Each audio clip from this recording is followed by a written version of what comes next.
Welcome back, everybody. I am Atheenon, and tonight we're going to be getting back into our long, dark file.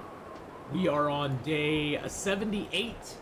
We're in Pleasant Valley at the farmstead right now. We're going to be heading up to Timberwolf Mountain and on into Ash Canyon, and we're going to be trying to get our stuff and things going on. Okay, so a pretty good weight right now. Let's see where we're at. We got some arrowheads. We got some arrow shafts. We got some cured deer hides and rabbit hides on us. What's in here? Alrighty. Now let's see, is there anything else we want to leave here before we go? Let's see what our clothing looks like right now. Everything's in good shape.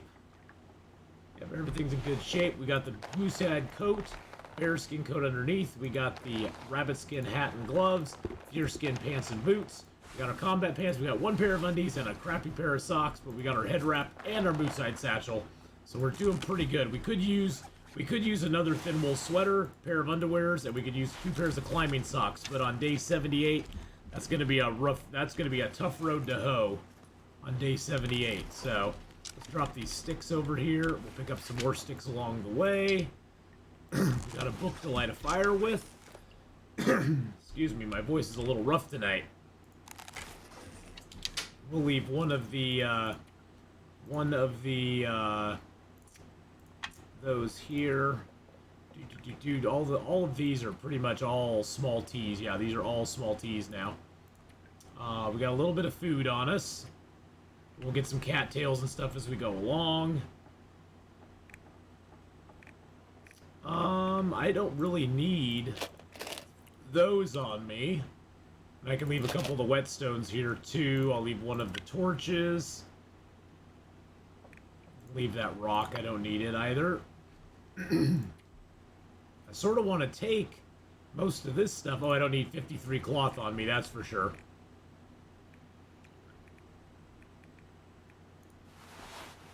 I don't even need 24. Let's just have, like, there we go, like 16. Hey, Sweet Pea, hello. How are you doing? All right. We are ready to go, boys and girls. Let's drink some of our water and get going on. Hey, Roof, how you doing? Roof 57. How's it going, my friend?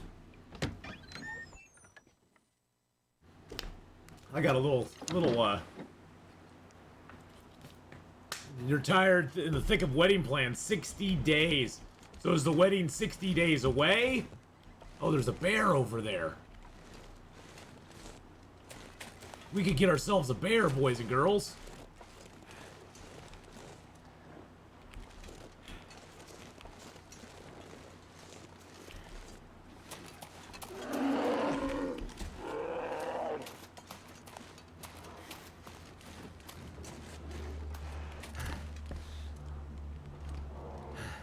We could get ourselves a bear.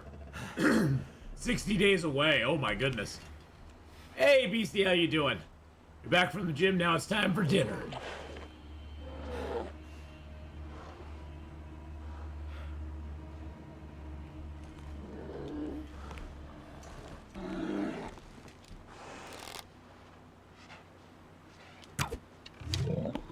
Woo, there we go. That's how we take down the bear. Right there, baby. Oh yeah. Oh yeah. Let's go. Let's go, baby! Woo! Bear down. Bear down. Okay. Let's go start a little fire out there. That was one more of the chill bear takedowns I've seen. Well, we do have bow skill 5, Sweet Pea. So that helps tremendously.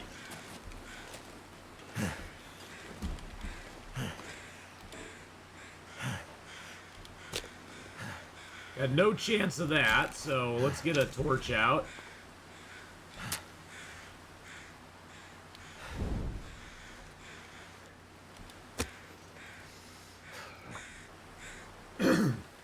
This is my favorite bear to kill. I love this bear too, Ninja. You can take all of his meat inside and cook it up on the stove. Oh yeah. It makes cooking up the bear way easier. Hey, Negotiator, how you doing?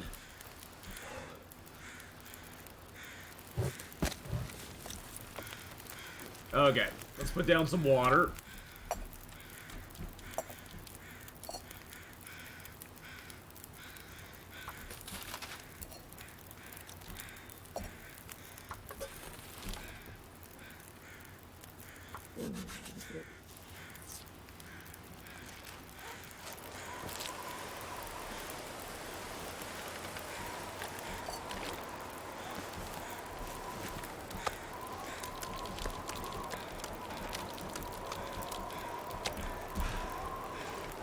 All right, let's go. This pack is getting too heavy to carry. Yeah, there's a 6-burner stove inside. That makes it ideal. Makes it ideal to carcass harvest this bear. Makes it very nice. Sugar Fudge Cookies, how you doing, buddy? The famous Pleasant Valley weather, you know it. You know it. I know all you can think about is food. Well, guess what, my friend? You have to think no further. We have food on us now. We got food on us. We just took the bear down, so... Alright, actually, let's eat a box of crackers. Just so we have enough food on us. Let's harvest up Mr. Bear meat. Yeah, 4.5 kilos per bag. That's not too bad. Yeah, Pleasant Valley lives up to its name for sure, Beastie. Let's drop all the bear giblets and stuff out here.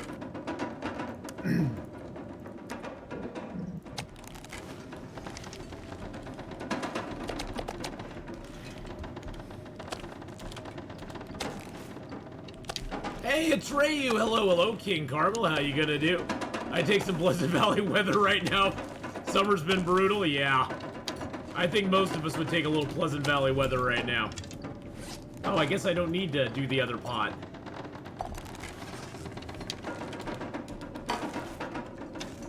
Alright, let's light her up. How much did the bear weigh? I'm not entirely 100% certain. I didn't really, to be honest, I really did not look. Always use a book, boys and girls. It gives you a 20% bonus. If I use the cedar, I have 85. With the book, I have 100%. So I'll get this fire every time. But the bag was 4.5 kilos, so there was like 7 bags out there. So 28, about 30 kilos maybe? About 30-ish? That did it.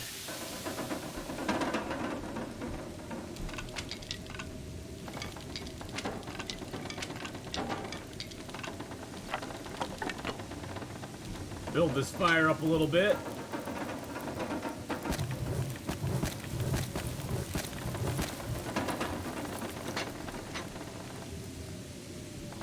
Let's run out and grab another bag of meat.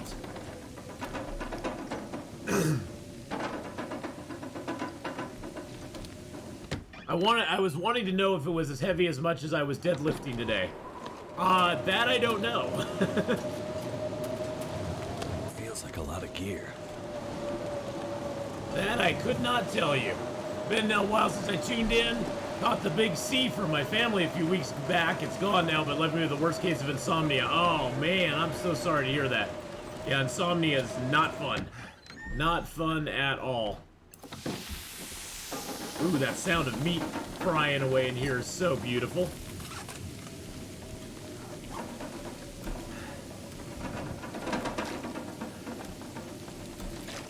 I'm not gonna be able to carry this load for much longer. Alright, so we got, what, 11 minutes on that, 42 on those. Yum! Alright, let's harvest up this other bag here real quick.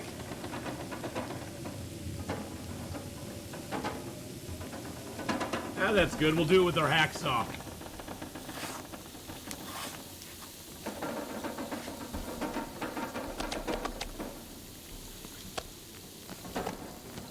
I might have to drop some gear. We'll eat that as well. Food aplenty, boys and girls. Meat's back on the menu, boys.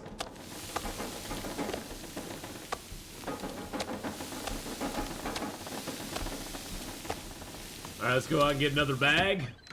Woo! Let's go! It's like I was at the point where I was like, well, I guess I can kill a wolf and get some food somewhere, and then the bear walks by. And the bear walked by, and I was like, well, I guess we can kill a bear. Oh, I didn't drop the meat up here. I need to drop that meat off. I was like, why am I still heavy? Oh, I didn't drop the meat. I didn't drop the meat. Yes. Oh, jeez. Yes, that weather. That weather, I tell you, man. That weather's something else.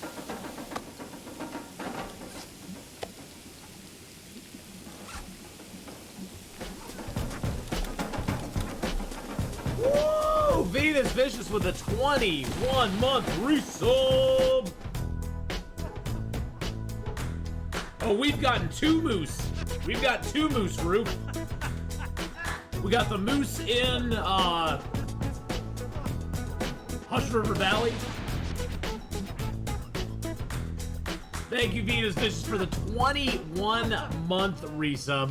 We got the moose in Hush River Valley and the moose in the Milton Basin as well. So we got both moosies.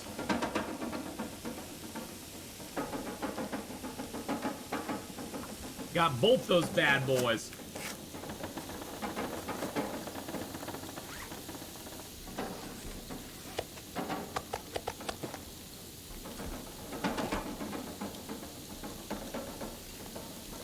Something's gotta go.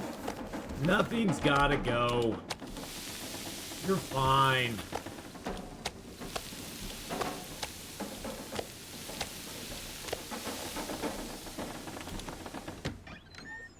Oh, you stopped watching HRV pre-moose. Yes, we've since then we've made a lot of progress, Roof. We got the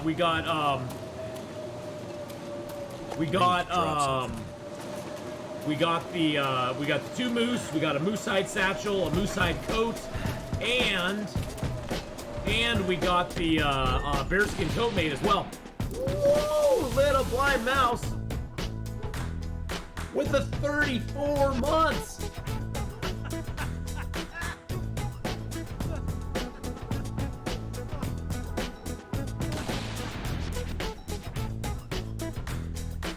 Hey Alexander, how's it going? I'll be doing stream loots again when I do weekend streams. But right now I'm kind of taking a break on the weekends because I got a lot of other stuff going on right now. But when I return to my weekend streams, we'll be doing that again. Oh, and I got a hype train going too. Woo-woo! Hype train. But yes, when we return to weekend streams, I'll be doing some stream loot stuff again. So we'll be back to that probably here, not soonish, but we'll be back to it soon. Too much stuff to carry. How you doing, little blind mouse? Thank you so much for coming by. Thank you for that huge 34 months. Wow. I swear Console Long Dark is fun as heck. I swear trying to shoot a Charlie Wolf with with analog is hard as analog sucks. Gear starting to slow Analog me down. sticks is a gamble every time. Oh yeah, it is. Hey, Niceless?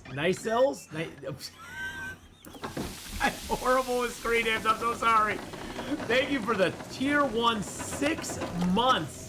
6 months in advance. Holy crap.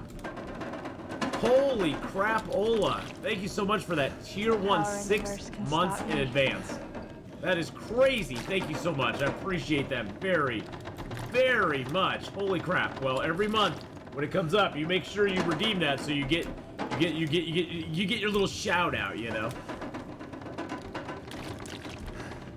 All right, let's throw some more of these on the fire.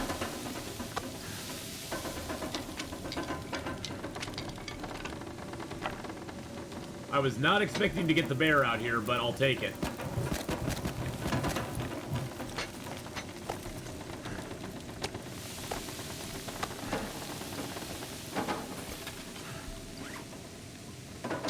I think he was meaning the analog sticks, if I'm not mistaken. New York Isles! Oh, there we go, as the New York Islanders are hockey team. Oh, great. Okay, awesome. I got it now. See, I can be taught. I can be taught. Let's drop Where'd that one go? I want to drop that one.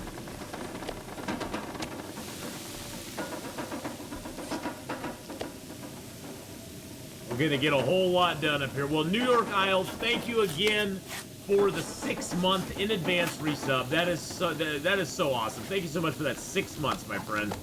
That's very, very, very kind to do. 23 minutes till boiled, okay.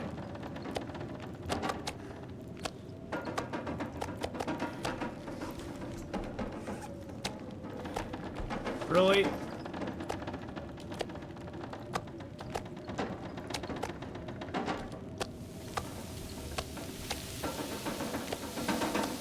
Alright, there we go. We got the small one on there. I think we did. Did we not? No, we didn't get the small one on there. Okay. Nope, never mind. No problem. No problem. Atheenon, how you doing? Which maps can I go from Mountain Town? So if you're in Mountain Town, you have basically 3 choices. You can go to Forlorn Muskeg. You can also go to Mystery Lake. I'm not sure I can carry much more. And you can go to Hush River Valley as well. So you got 3 zones you can get out of there. To get to Mystery Lake, you got to go up past the gas station and down, and then back up and through a cave. To get to Forlorn Muskeg, you have to go down into the Milton Basin and then just walk out. And then to get to Hush River Valley, you have to go into the cave up above the little trailer that has the crafting table in it. So those are your 3 options. Your 3 options from there. Well, New York Isles, thank you so much again for coming by, my friend. I really do appreciate that. I hope you're having a fabulous, fabulous day. I hope you all are having a fabulous Tuesday. We got some Long Dark on schedule tonight for about 3 hours. We got some Infected later on as well. Oh my goodness, Roof with the tier 1 sub. Oh my goodness, and that pushes us over that pushes us over the first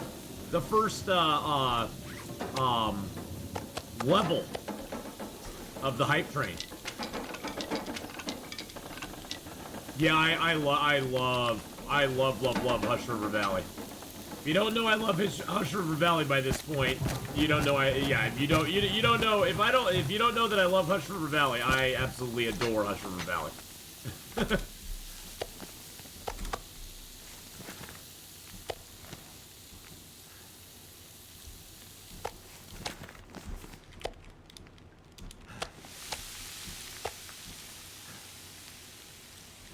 Got enough water. There we go.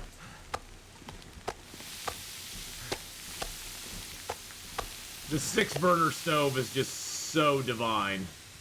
I'll save that till last. There we go. Get all the hour meats up there.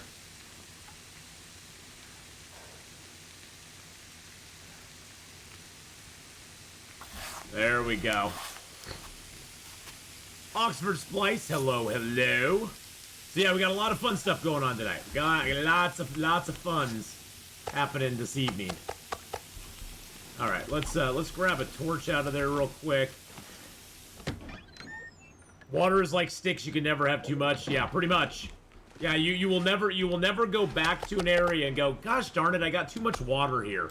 That'll never happen, ever. You'll never ever go back somewhere and go, oh geez, why do I have 10 liters of water here? What a pain in the butt. You'll be like, woohoo, I got water. Every single time. Hey, Kronos, how you doing? Hello, hello. How's it going? I hope you're having a grand night. Hope you guys are all having a good night, but hope you're having a grand night. And Sugar Fudge Cookies, I know you were saying last night while I was playing, and thank you for the follow, Kronos, as well. I know you were saying you love the Long Dark as well. Long Dark is by far my favorite game of all time. Just without a doubt. I mean, I have over 5,000 hours playing the Long Dark, and I never, ever really get bored of it. It's just such an amazing game, and they keep putting out such good stuff for it that it just never gets old. I mean, yes, the mechanics, you know, a lot of times are the same, you know, what you're trying to do, what you're trying to accomplish. But the story is always different because you never know. Like the long dark is like a box of chocolates. You never know what you're going to get. You could get a really good like starting run, and get like really good loot right away, and get like a hacksaw, and get your birch and maple taken care of really fast. Or you could get a really crappy start and get hardly anything. Would you play 7 Days to Die again when Alpha 21's released? Yes, I probably will. I haven't played a lot of 7 Days to Die. I just kind of, to be honest, I kind of got bored with 7 Days to Die. I know that's probably blasphemy, but I did get a little bored with 7 Days to Die. For me, it just wasn't my like go-to, I guess. Oh, we got an Aurora out there. Well, I think there's several things that draw me to the Long Dark. First and foremost, it being a single-player game, and never having any intentions of being multiplayer. I love that because the game is at its core, it is set up to be played single player. It's never ever set up to be a multiplayer game at all, which I like. And there's nothing wrong with multiplayer games. I just find that ones that are set up to be played multiplayer, they tend to give an advantage to you if you play multiplayer, and sort of disadvantages if you don't play multiplayer. The games take a lot longer to get anywhere if you play solo on them. Which isn't a bad thing. It's just you can definitely tell when games are meant to be played in a certain way. And I love that the Long Dark is just a solo game. It's you versus the elements all the time. Nobody's ever going to help you. You have nobody to rely on but yourself. And honestly, no matter how far you get in the Long Dark, life-wise, you can die like that. In a second, it can be over. In a second, it can be over and your run is done. No power in the verse can hey, LOL, Byler, how you doing? Thank you for the follow there. Appreciate that. And yes, this toque was actually made. This was actually made by Lynette. And thank you, 4 subs, 100 bits for that Type 1, that Hype Train Level 1. I appreciate that very much. Lynette at Lynette's Gate Cities Yarns. She made this for me. It actually has a bear on one side who has little sticks around him. It's got little sticks. And it's got the Great Canadian logo on the other side. So it's all ready to go. So, but that's the thing I think I love about Long Dark 2 is permadeath is the thing. Everything is permadeath in Long Dark. There's no respawn points other than story mode. There's no respawns. There's no do-overs or anything like that. You die, and once you're dead, you're dead, and you got to start all over again from scratch, which I know can frustrate a lot of people. I personally find that to be an endearing quality of this game that no other survival game I've ever really played has that built into it. There are games like Green Hell that you can turn it on hardcore mode where you just die and you're done.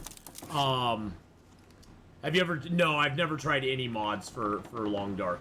Don't really have any intention to. I'm one of those weird kind of purists with it, I guess. I wouldn't mind a quality of life mod, but multiplayer mod just kind of goes against my religion. Goes against my religion. And really, they don't support the modding community either, so, you know, but hey, I've always said, if you want to play with mods on it, go for it. I mean, you know, there's nothing wrong, at least you're still playing the Long Dark. I mean, that's the thing. At least you're playing the Long Dark still, so, yeah, I mean, it's a very diverse community as far as the age range, gender. It's a game that all ages and everybody can enjoy. I know people who are really young that play it, people that are really old like me that play it. It sort of encompasses the best of all of it. I mean, and I think that's great. I think that's a really sterling feature of this game that you don't see in a lot of games sometimes. I mean, there's always a need for games to know their audience and target their game towards their audience. And I'm not saying that they shouldn't, because certain games, especially like FPS games, are generally targeted as younger males. Games like Stardew Valley, and I'm not saying it's exclusive that nobody else plays them, but I know they know who their target is. And games like, you know, Stardew Valley, or, you know, something that's a little more like that. Well, maybe not Stardew Valley, because I know a lot of guys that play Stardew Valley, but there's certain games that are geared specifically towards younger women, or older women, or younger men, or older men. It doesn't matter. I mean, they got to know their audience, but at the same time, it's kind of cool that Long Dark bridges all of that. Everybody can enjoy Long Dark, so that's really, really cool. Were you playing Long Dark where you used to be able to make 5 liters of water at a time? Oh gosh, way back in the day, you could make, yeah, when you actually had to cook on the fire. Is that what you're talking about, Beastie? Before they introduced the cooking spots and pans and stuff. I was playing it back then. I started playing in 2017, so. All right, so let's go. Alaka, hello, hello. Hello, hello. All right, let's do this. Let's do this.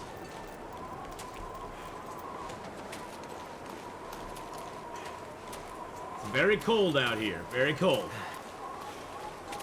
But you know, the game has so much stuff in it that you can just enjoy it. For anybody can enjoy it. Oh jeez. Oh, that was Fulgorio. Fulgorio, thank you for the duck egg there. I started playing, that's what I started playing in, coming early access, like 2014, 2015. Oh yeah. Thank you, Tugboat, for the follow there, by the way.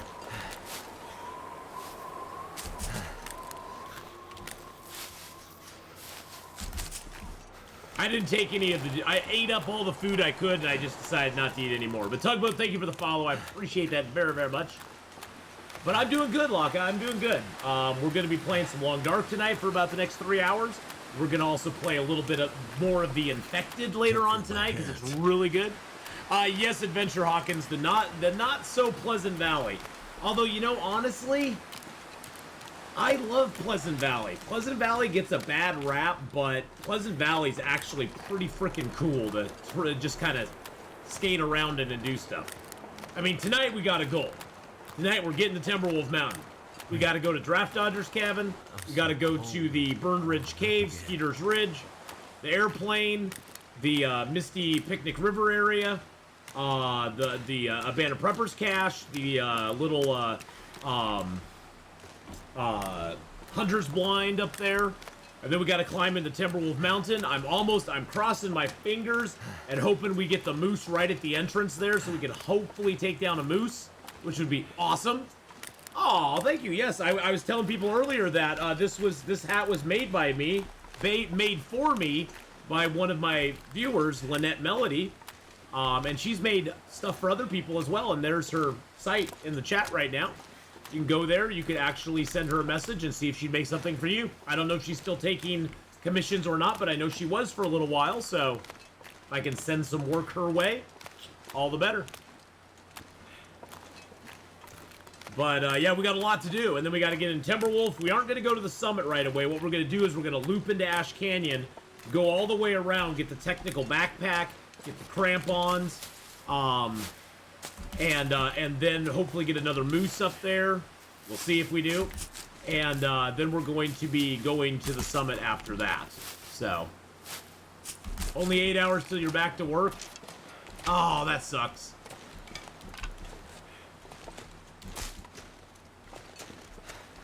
So yeah, I'd say definitely drop her a message or something, and see if she'd be willing to do any work for you, because I know she's done it for other viewers as well. Just made them like hats. I got a pair of socks from her as well. She made me a pair of socks, which were really super comfy.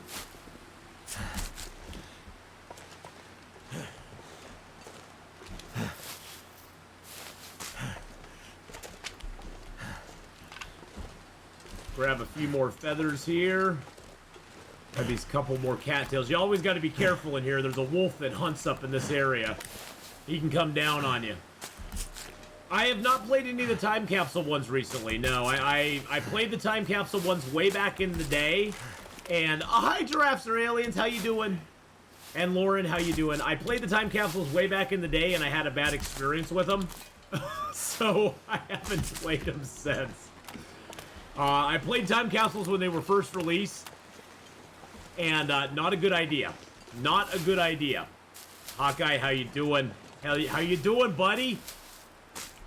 When I played the time capsules originally, it erased all of my feats and all of my badges, and so I never went back. Wife might be losing her job. Oh no! Oh god! I'm so sorry. That sucks. Well, hopefully that doesn't happen. Hopefully, if she does, she'll be able to find something soon and quick. Go check out Hawkeye, boys and girls. Yeah, you know, as in, like. Go give my friend Hawkeye a follow right now. Go give him a follow, boys and girls. He's awesome, dude. And can hold lots of water. Strong and hold Moving lots on very rapidly. I don't know what that clip was from.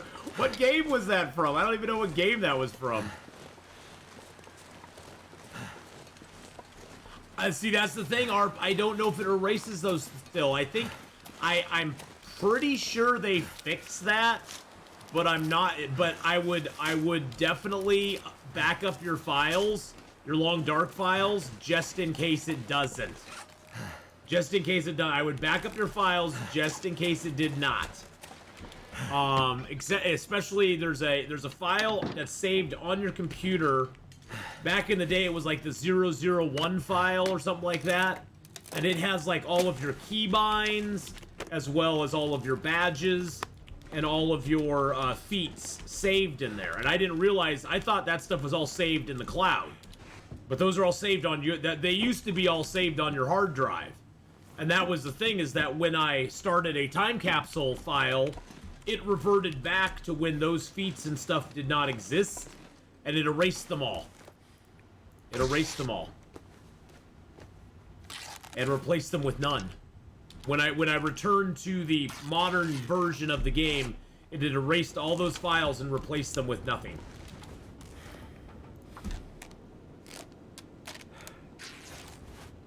Yeah, it kind of sucked. Now, the only way I was able to back end in getting some of my feats back is that if you had old files on your current saves, any feats that you had activated in those, it would automatically re-ping you as having them. But the thing that it got rid of that I hated the most is it got rid of the challenge badges, which it permanently got rid of my 4 days of night 2018 badges, which just kind of annoyed me. Because I could never get those back. I know there's a workaround. There's something you can download that'll give them to you, but I finally got all my feats back. I've never gotten Expert Trapper because I just don't give a crap. But yeah, I know there's a back end that you can get those back with, but I just have never done it. I've just never ever done it. So, alrighty, do we need to repair any clothes? I'll repair that up. Why not? It's 11 p.m. It's still 21 degrees Celsius outside. Summer sucks in Scotland. Well, it's been really warm over there this year, hasn't it, Beastie?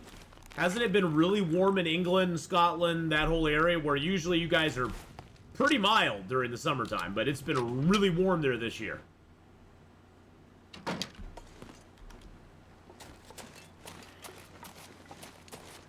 It's horribly warm here, yeah. It's been pretty warm here. I don't think it got too hot here in Oregon today.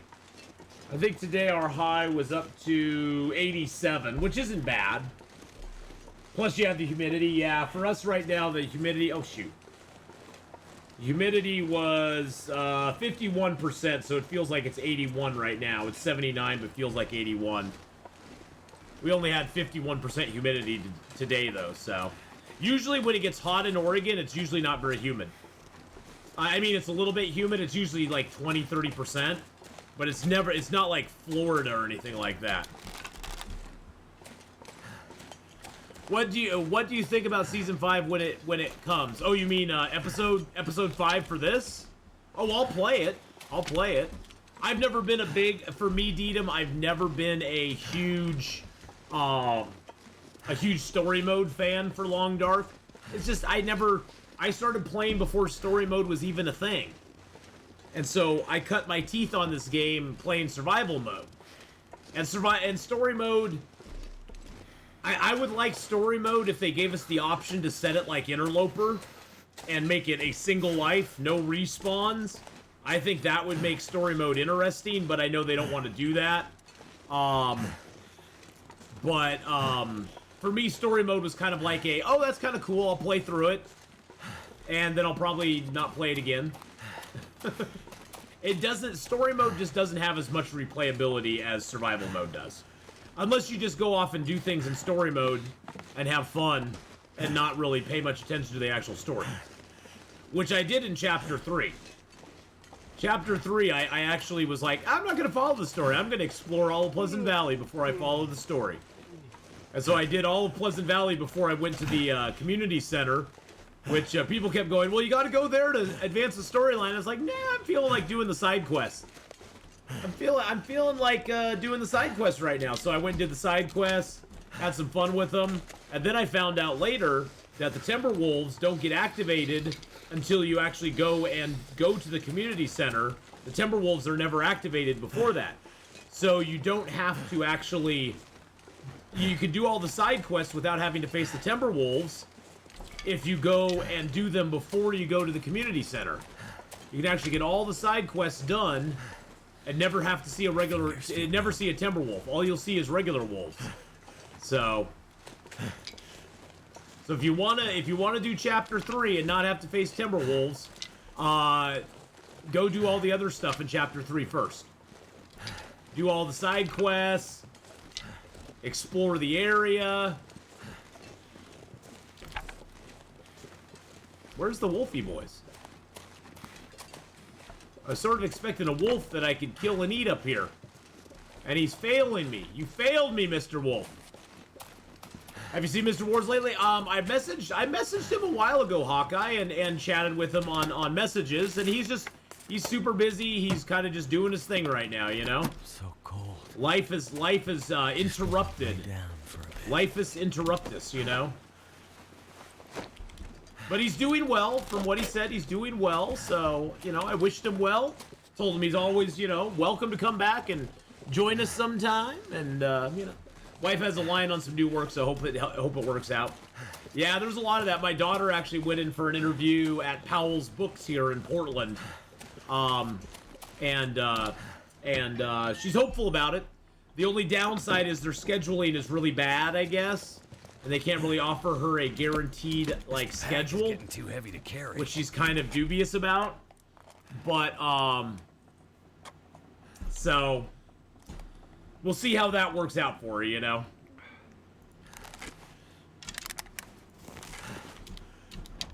But, she said the interview overall went good, so I guess that's something, right? Hey, it's a 2. Did do most of the side quests in Chapter 4. Had my fill of fetch quests in Chapter 3. Yeah, I think most people did. I think most people did.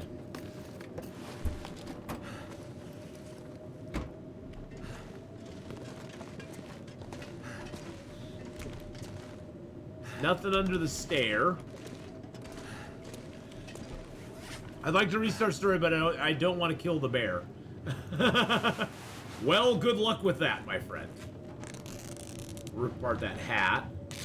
We're just gonna chill here for the night. We have enough food that we can last, so I'm not too worried about that. We got cattails and stuff to eat. I really like them. I personally like the Pleasant Valley quests quite a bit. I like finding the book and seeing the ghost deer and doing those little side quests in Chapter 3. I personally thought Chapter 3 was put together a little bit better, in my opinion, than Chapter 4, but that's just me.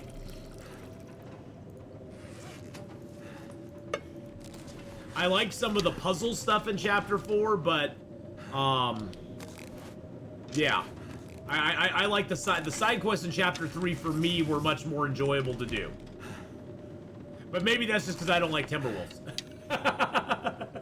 And a better narrative on episode 3. Yeah, I think that had some play in it as well. I mean, overall, I mean, all the chapters have had their pluses and minuses, and I think it's hard. I think it's hard to. I don't know how to put it. I think it's hard to build a game that is already centered around survival mode, and get the hardcore survival players to really be into it. I think that's a hard task to accomplish, and I think they've done okay.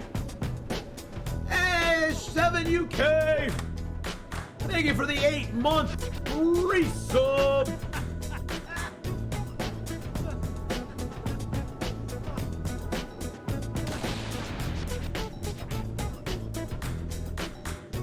Thank you so much for that resub there. But I think that's the thing too, is that on the flip side of that, just resubscribed for 8 months. Aw, thank you so much, my friend. I really appreciate that. 7-month streak, 8-month resub. That's so nice of you to do. I really do appreciate it very, very much. Thank you for supporting the channel.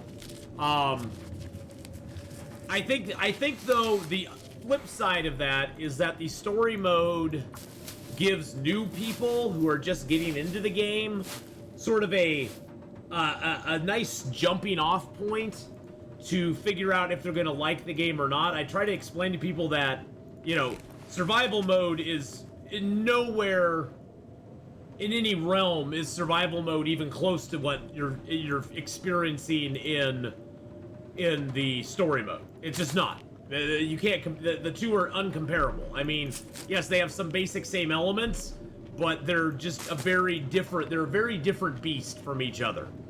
And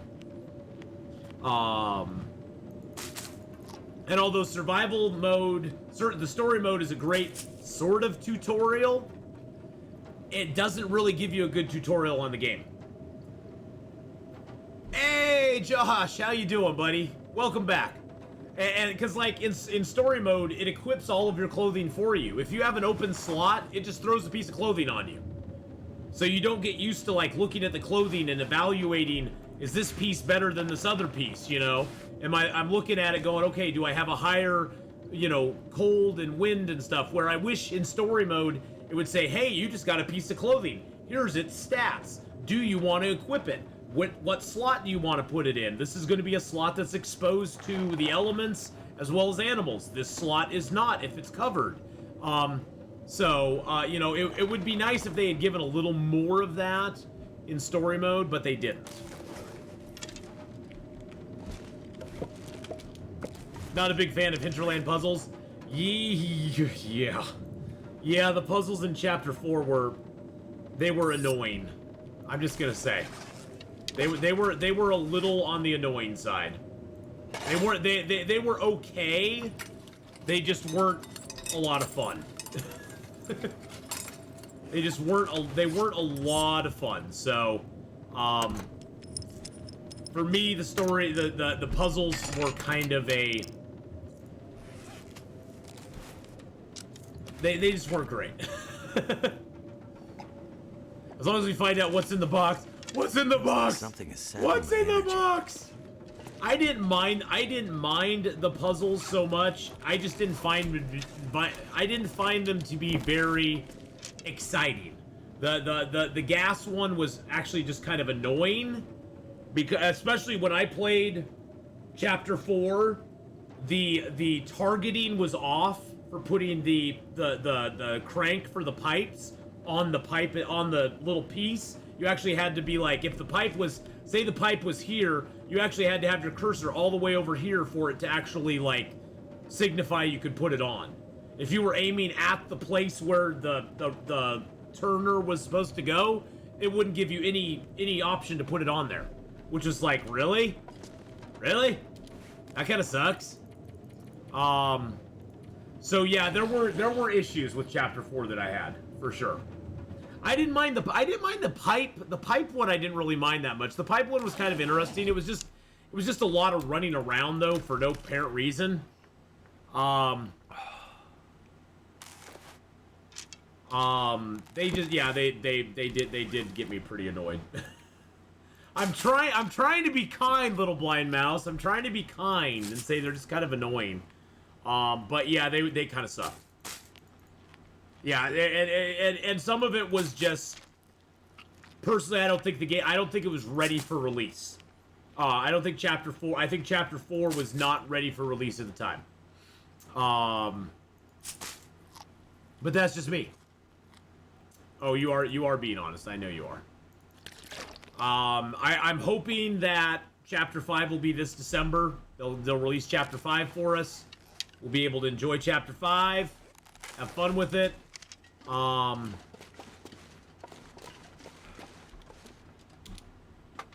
But we'll see. Like I said, I'll probably play Chapter 5 once and I'll never look back.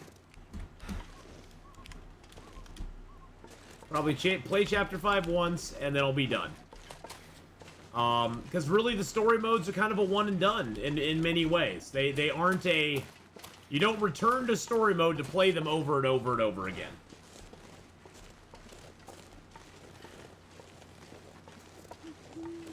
Well, now that they've separated story mode and survival mode, we will be getting unique areas. How much cabin? Oh, wow, I got 52% cabin fever. I gotta spend a little time outdoors. We will be getting unique areas. I'm sure of it. Because now that they've separated the two, those unique areas can be released and not affect the rest of the game. And we got no birch up here. That makes me sad.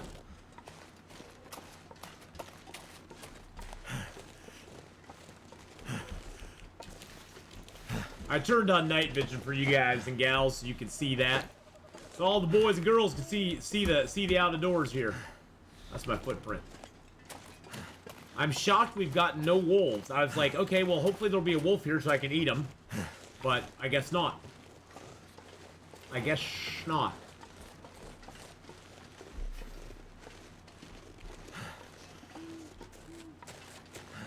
But yeah, separating the two is going to be a big help to the game, I think.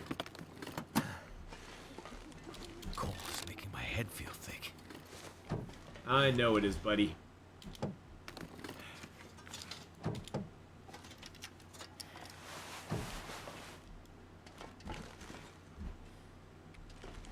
no picture there.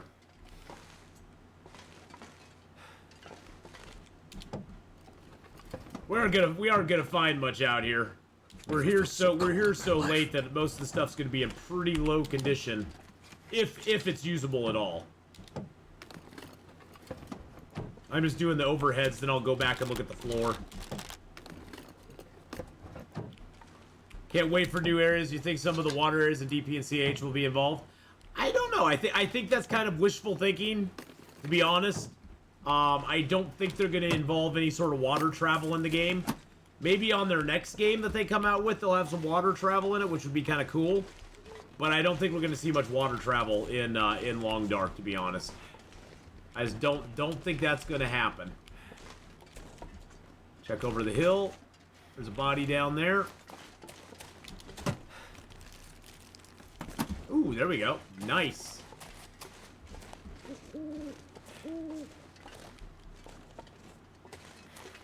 They do seem to be hitting it up a lot more, Beastie. I'll give you that. Yeah, I'd like to see some more water travel.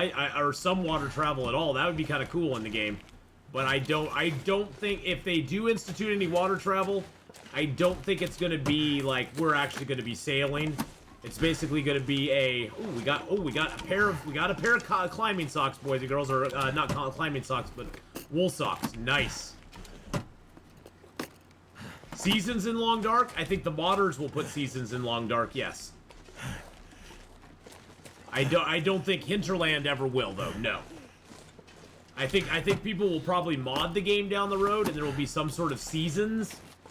I mean, where it gets a little warmer or a little colder. I don't think it's going to get, like... I don't think it's ever going to get really warm, but it's like you'll have a warmer time, maybe, and a colder time. But, you know, you never know. Modders can come up with crazy, crazy stuff. So, We might get some modders that come up with some pretty wacky things over the years.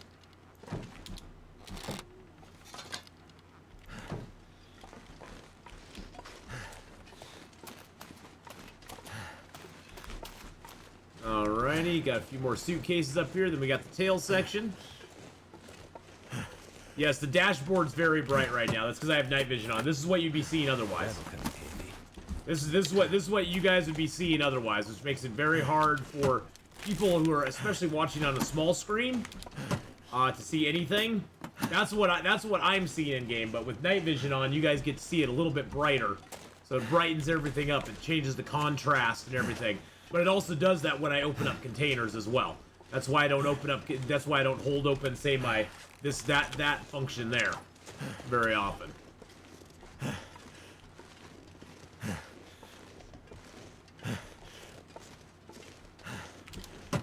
All right. Do. Yeah, you also get a faint little hue in the game. Yes, you do. There's a faint little hue. It's huge! Oh, there's birch over there. Or is that maple? That's maple. I think.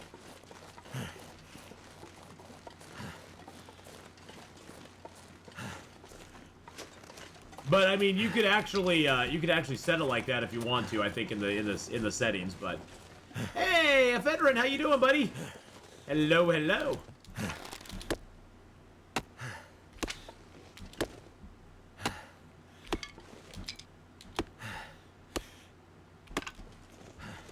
Is there a deer over here? Yes! Yes, yes, yes, we got the deer.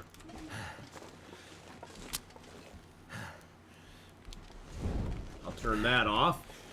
Now you guys can see a lot better. Maybe they wanted to find his little feathers before I did any harvesting or anything on him. Alright, let's start that fire up, baby! Woo! Donnie, how you doing? How you doing? My weekend was awesome, Atheenon. We went and saw Fellowship of the Ring and Two Towers on Saturday. And we returned on Sunday to see Return of the King. And they were all extended edition, and they were all freaking phenomenal. It worked. It was phenomenal. It was so freaking cool.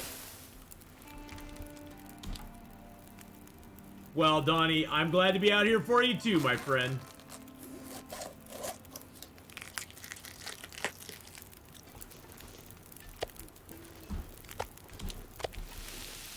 24 minutes on that. Let's take the 2 guts. Boop-a-doo. Yum, yum, yum, yum, yum, yum, yum, yum, yum.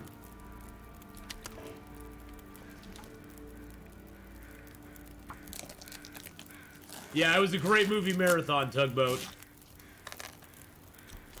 It was a great movie marathon. It was so much fun. Yep, I had a feeling that was going to happen. Just going to go chill in the cave here for a little bit, because, yeah. Good night, Lauren. Tell your wife we wish her the best on her job. I can barely walk. On her job hunt. I hope she's able to find something. There's the Polaroid.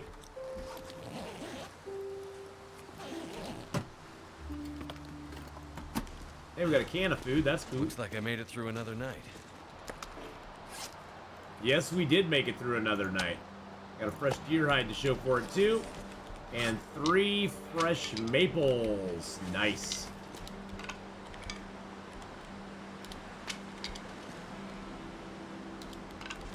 I don't think I even have a maple on me right now. I've got a bunch of arrow shafts, which is good because I'll need those. Yeah, I don't have a maple on me, so I guess that would be a good thing to take up with me. Nice. Pair up those rose hips real quick. I still think kicking the leg off the bed frame is pretty horrific in comparison, though. Just drop my phone. Oh, you dropped your phone on your big toe. That was a sore note. 1 to self. Don't take your phone to the bathroom. Yeah. Yeah, that can be painful if you drop it on your toe, especially. Dropping it on your toe is never fun. All right, let's destroy some of these clothing items that are no good.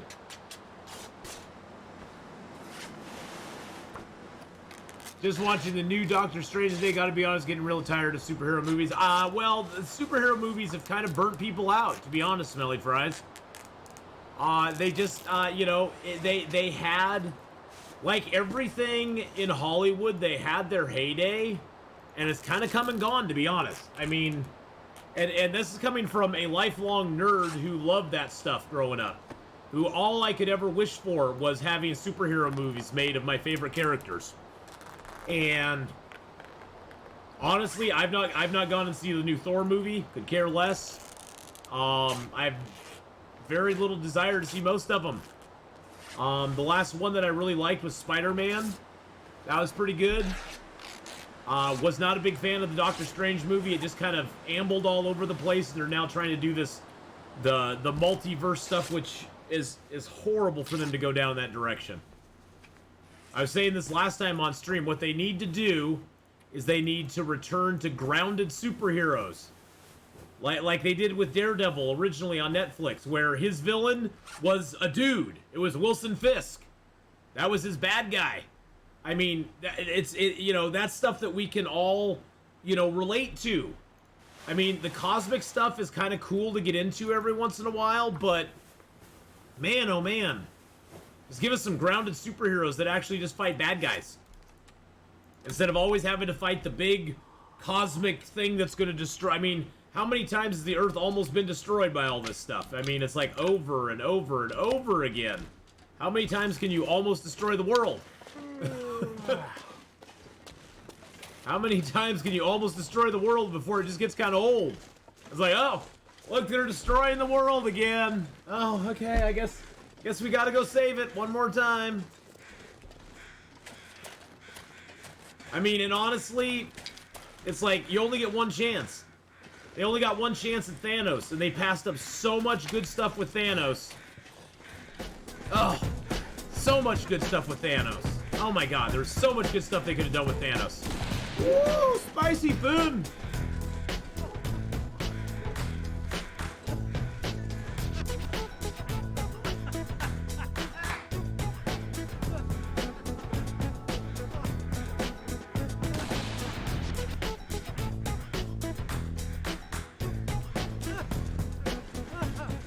I mean, ultimately...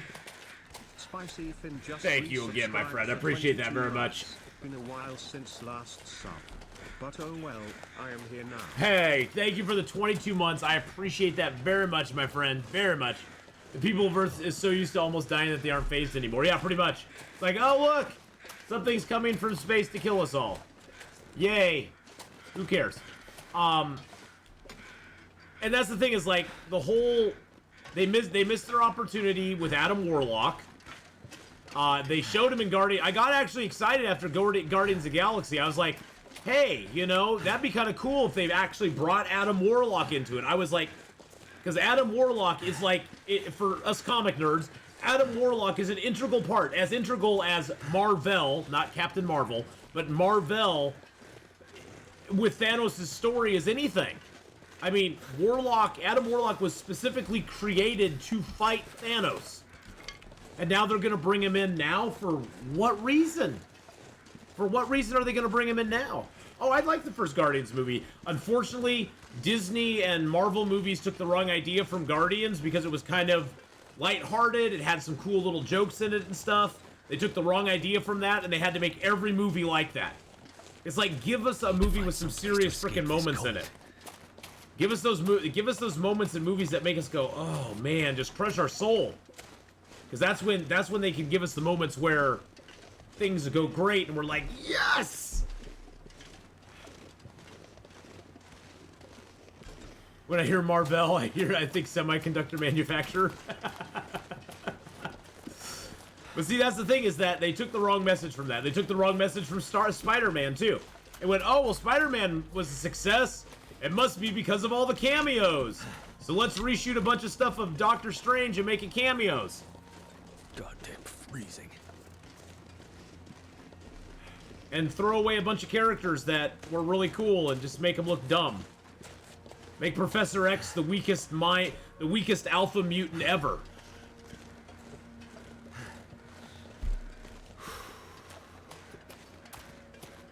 But that's the thing is, like, they had so many cool stories they could have told with Thanos.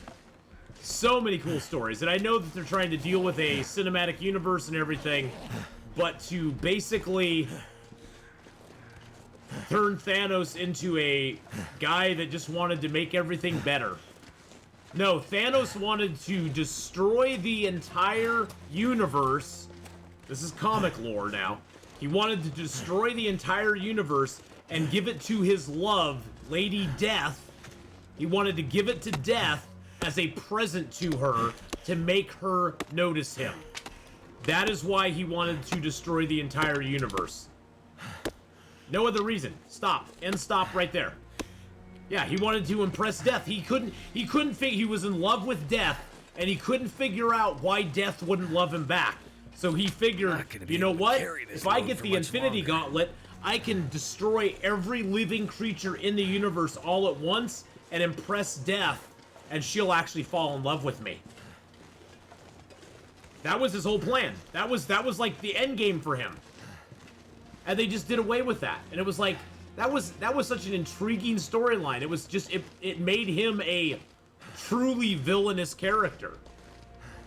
Instead of a, I'm just trying to bring balance to the universe, you know? Look at this planet where I destroyed half the population. They're doing better now. Sorry, no. So yeah, it was a bastardization of his entire story, but I mean, it worked for what it was, and it was interesting to follow. It was interesting to see them do it. It was an interesting take on it. I just wish they had done more with it. You should have noticed that she ain't worth it. Yo, he loved Lady Death. He was in love with Lady Death big time. Oh, I got rid of my cabin fever. That's good. Typical guy. I like a girl. I must give her something I've ruined. But see, that's the thing too. Is Adam Warlock came into it. Marvel came into it. Marvel fought Thanos forever. Drax the Destroyer. Drax the Destroyer was created specifically to fight Thanos as well. There was a bunch of people that were created specifically to battle Thanos. And they just kind of turned them all into kind of goofballs, I guess you could say. I'm gonna drop that here. Feels like a lot of gear. It is a lot of gear, my friend. I'm so sorry. I'm so sorry. I am so sorry, buddy. I'm so terribly sorry. Oh, I guess I can drop the maples here and that fresh deer hide. Drop the maples and the birches. There we go. Drop a few of the sticks here.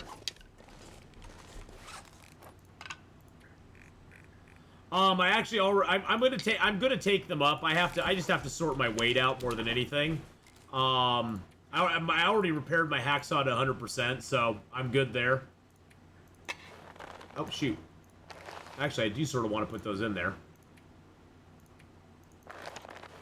I need to go out and hunt something right now. That's what I need to do, is I need to go hunt something at the moment. So I'm putting my stuff in here. Can I put that in there too? Yes, I can. Look at that. All right, I got a little bit of wood on me. If I bring down a deer or something, I can do that. I do have a little bit of food on me. Okay, I'm only at 39 kilos now. Well, I'm hoping that we'll get a moose up there, but I can't count on it. I can't count on it. Finally picked up the Long Dark. Haven't played it yet because I'm obsessing on a couple others. I'm surprised I'm liking one called Superaland. I've never heard of Superaland. Now, see, now I have to do my little search. Is it a game on PC? Is it on? Is it Superaland? S-U-P-R. Need to rest soon. R-A. Superaland. What is a Superaland? You're a little cartoon dude. Oh, that's kind of cool. Puzzle, adventure, exploration, Metroidvania. I don't know what what is Metroidvania? I've never heard of that. It sounds like Castlevania mixed with Metroid. Like Castlevania mixed with Metroid. I guess I'll search up in here real quick. I'm taking a near a half-a-year break from Long Dark. When I jump back in, I might start all my survival saves over again. Got it from Epic. You're in a huge yard, so you're kind of the other... oh, it's sort of like a little person game. It's sort of like, Grounded. Sort of like Grounded in that way. But it's a Gumby Grounded. It's Gumby Grounded.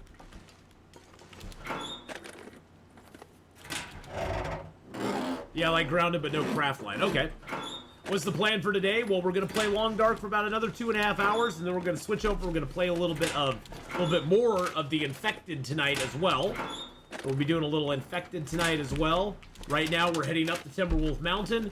We're gonna then go on into Ash Canyon, and try to go get our crampons as well as our technical backpack, and get ourselves fully kitted out as much as we possibly can. Those are going to drive me absolutely bananas.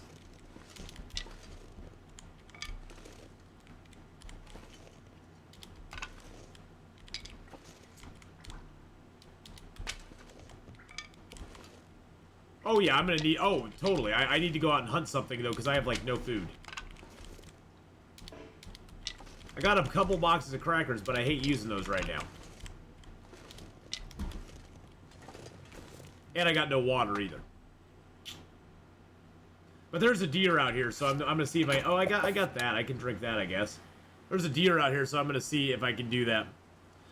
You know, Infected's come a long ways. They've done a lot of cool stuff with the AIs in it. They've changed a bunch of stuff about it. Oh, look, there's another cooking pot.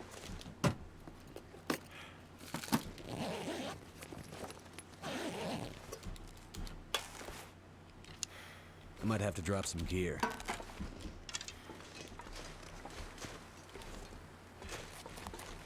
Hey, there's nothing wrong with being young. You know what the opposite of being young is? It's being old. It's being old like me. I wonder if I can drop any of this gear.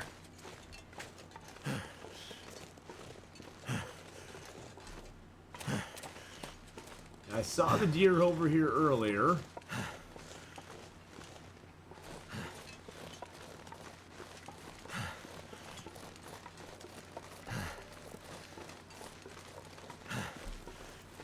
At this point, anything would do. I'd take a wolf, too.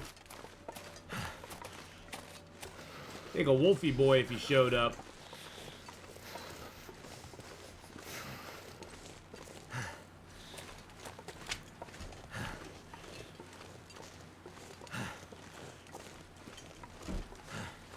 .24, my right wrist is 70. My brain feels like it's in its 50s. My back is setting into its late 60s.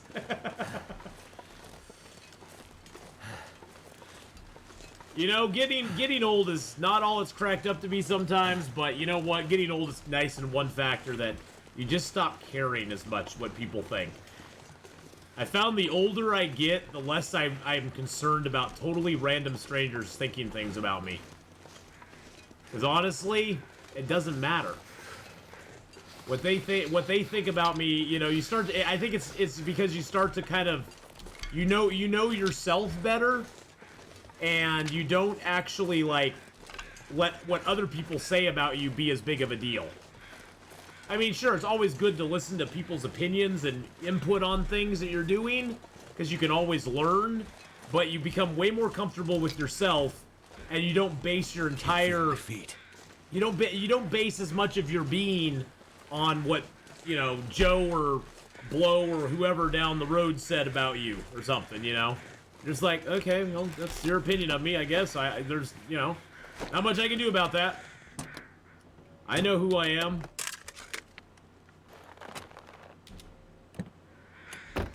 We are our own worst critics, that is for sure. Hey, there's a car battery in there. Don't see many of those. Sometimes you get matches out of these cars, too.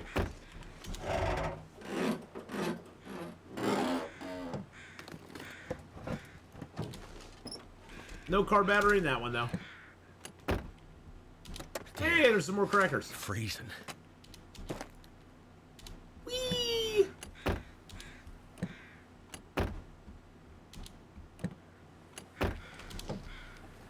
But yeah, we usually we're our own worst critics, but I found when I was younger I tended to listen a lot more to other people's thoughts and opinions on who I was and tried to mold myself to be more what I thought they wanted, and I only found myself being unhappy about it.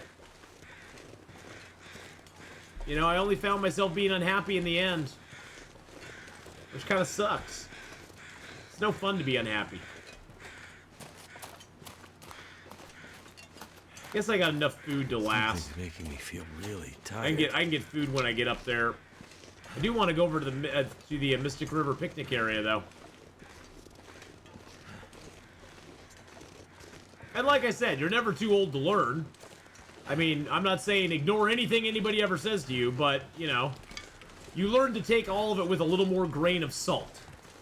You learn to be more discerning on the criticism that you take and the criticism that you actually respond to more than anything.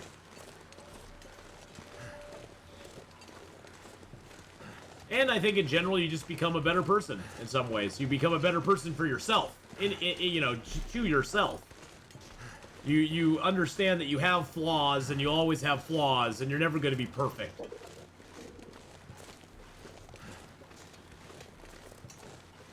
As I hit 37, I've learned so much I never imagined I'd have an interest in. Oh yeah, my interests are totally different. Well, not totally different. My interests are wider range different in difference between now and when I was, say, half my age. I was in my mid-20s. My interests, some of them have stayed the same. A lot of them have taken other paths and turned out completely different. Oh, there's the wolves. There's the wolfy boys. I'm so dang tired now, I can't do anything. Nobody is perfect. Well, you know who is perfect? There's people who are perfect out there. Just ask them. They'll tell you that they're perfect. They'll let you know that they're perfect. Okay, I got candy bars and crackers. I'm good for the night.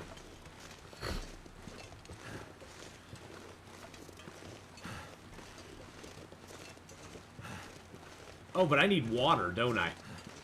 I need water. I think I might be able to get a Maglin's fire. I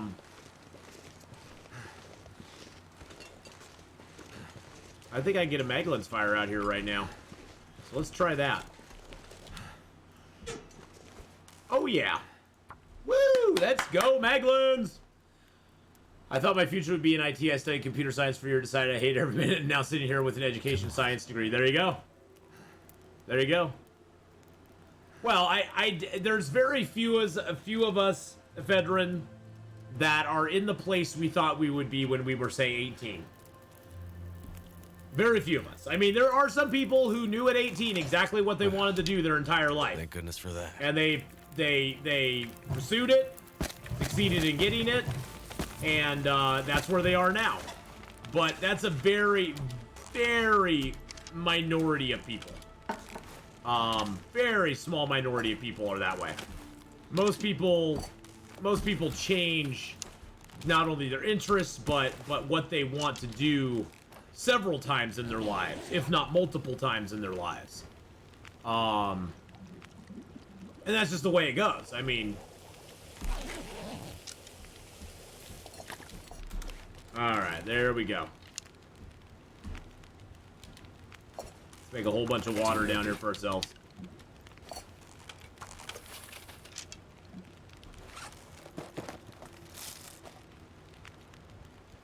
If I had to rank myself on a leaderboard, I am number one against myself.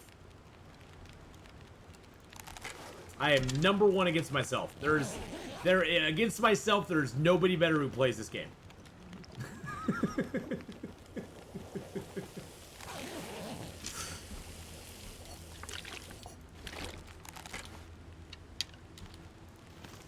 Nobody better who plays this game than myself. Against myself.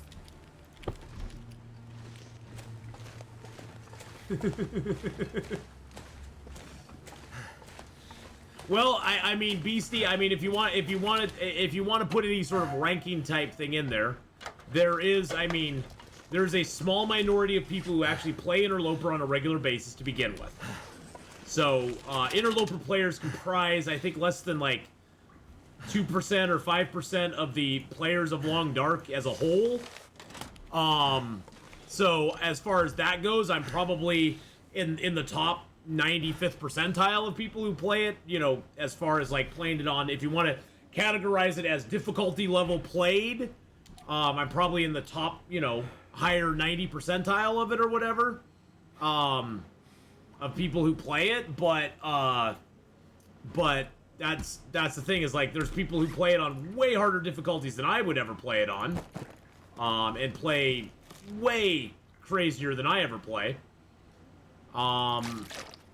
It's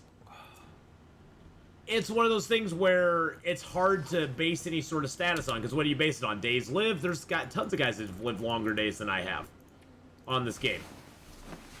Yeah, those crazy no one gets out alive types. Yeah, that crazy one and only. Those no one gets out alive types that are constantly breaking all the rules, doing all the funky stuff. I tell you, man. But, yeah, I mean, you know, if you want to base it basically on just difficulty level played, I mean, that's pretty easy to calculate, because they actually have a breakdown of what people generally play it on. And most people generally play on Stalker or Voyager.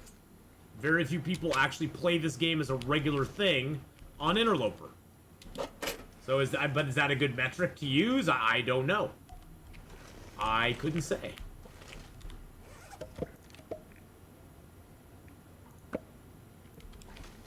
I will get plenty of fuel up there. That's a cheap way to drop some weight. What else do I have on me? I got my maple. I want that. I have an extra pot that I don't need, so I can drop that. I don't really need this per se, but there is a locker in... There's one locker in Ash Canyon that I'll need to open, possibly. So I'm going to take that. I don't need the can. I want to take the toolkit. My food and water. I can rip those apart real quick.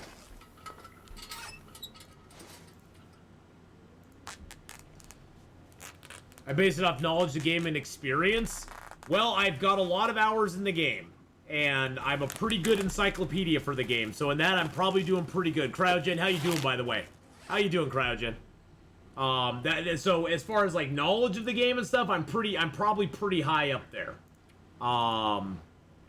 As far as just like base knowledge of the game and being able to like, you know a lot of things about the game, that sort of stuff. So I'm gonna need to drop some weight, because I want to take that drop something. and that with me, but that puts me at 41.7. I could make a quick climb up, drop some stuff, and then climb back down and grab a few things, because I hate going into it. I hate going into it too, because I don't have any of my... Do I have my... Oh, I do have my arrow shafts on me. Okay, good. I think I'll put the toolkit in there. I'm gonna make a quick climb up, drop some stuff off, and then climb back down and drop and go back up again.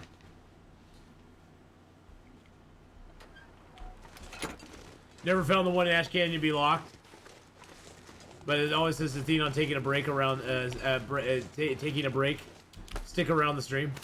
He isn't taking a break. I can still see him playing.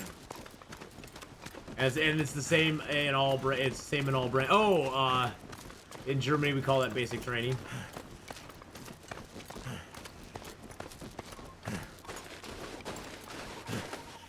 Okay, so what we're gonna do is we're gonna come up here.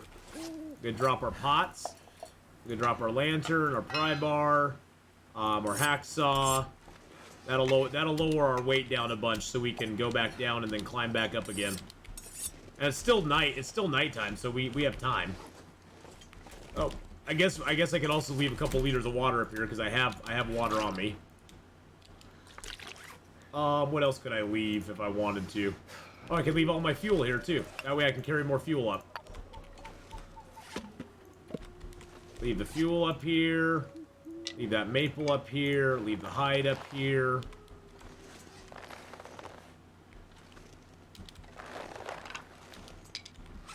Bum bum bum bum bum bum bum. Bada bum bum bum. Alright. We're good. I'm not gonna climb the rope because that'll just tire us out more, so I'll take my little path down here. There's a little drop that you experience right here. Never get hurt on it though. Then you can just climb the rest of the way down. You never ever ever have to worry about coming out of Timberwolf Mountain too heavy, because you can always scale down the cliff into Pleasant Valley, so. Can't feel my hands. Well, if you kill the bear in Ash Canyon, oh, he'll die. Yes, he'll die. Yes, he's gonna die. The Ash Canyon bear's going down. Alright.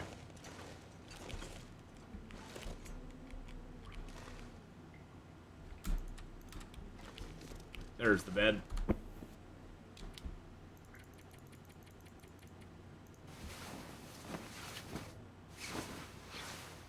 There we go. Alright, let's grab up the,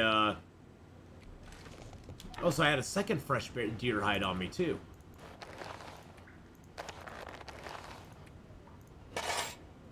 Okay, so I got a couple of rabbit hides. Let's grab the deer hide. Let's grab a couple metals to take up with us. Grab a few more cloth. That just gives... Oh, I don't need more than 20 cloth. So I'm going to get a lot... Actually, I don't even need that much cloth. I'm going to get a lot of cloth there in that zone. Alright, let's take a little bit of cedar with us. That gives us 32 climbing weight. Dang, that's good. Alright. Let's do this! Let's eat a box of crackers. Just cuz. I forgot I had coffee on me. I need to cook that coffee up. Need to cook up that coffee. Yeah, I'm hoping we get the moose and Timberwolf. That would be freaking awesome. If we get the moose right there at the beginning of Timberwolf Mountain, that would be like ideal. That'd be the dream. You've got in my way for the last time, bear. Now you must die.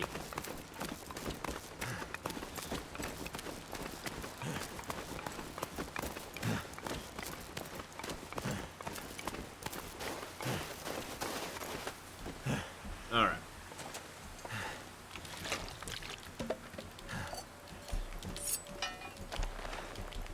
This pack is getting kind of heavy. Yes, it is, my friend. Yes, it is, by George. It's getting a little heavy. Getting a little heavy on us here. But we're gonna pick up some more sticks too, because you know what? Never let your sticks go to waste, my friends. Sticks are your friends.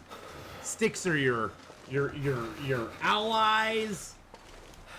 Sticks will be there for you when everything else is gone.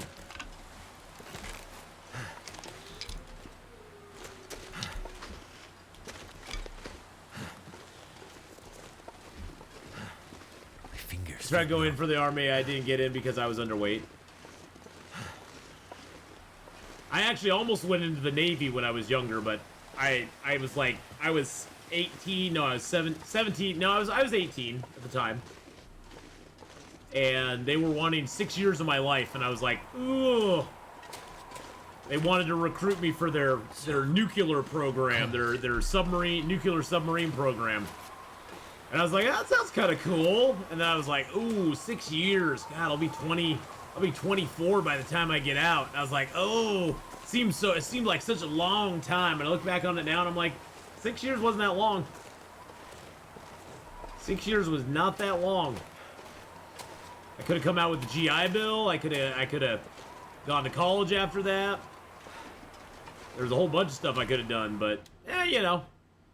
My life went the way it went, and I'm not unhappy about it.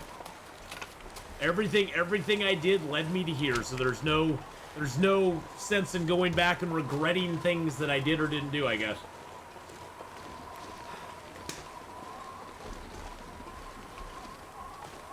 So,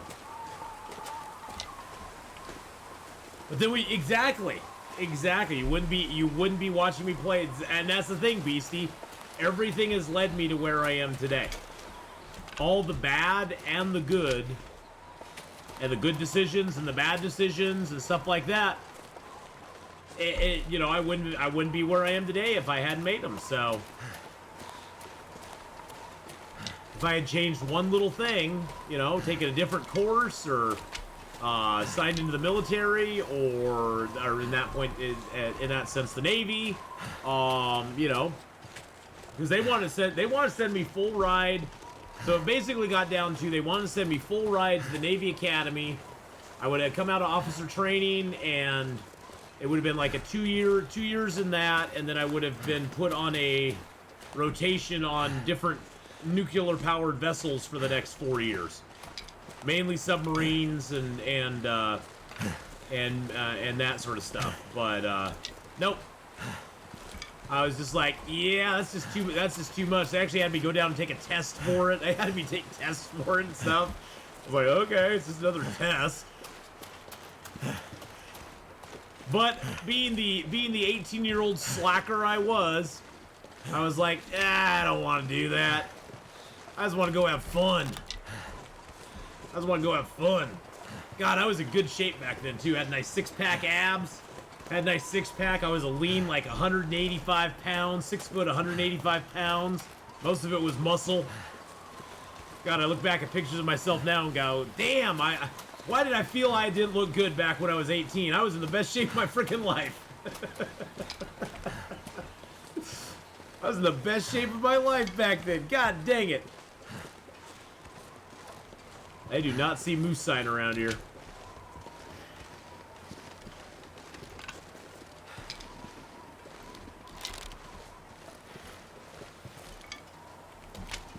Yeah, those of you who are young, enjoy what you have because it fades super quick.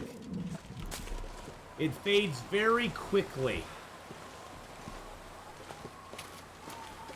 You're probably in the best shape of your life. You're probably in the prime of everything. Enjoy it. Enjoy it, my friends.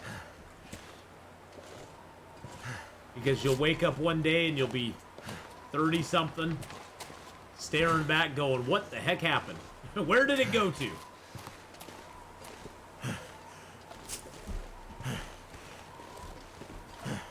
If you don't happen to your life, you'll wonder what happened to your life. True.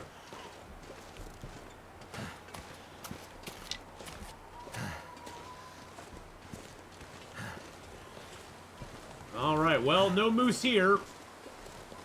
Shoot.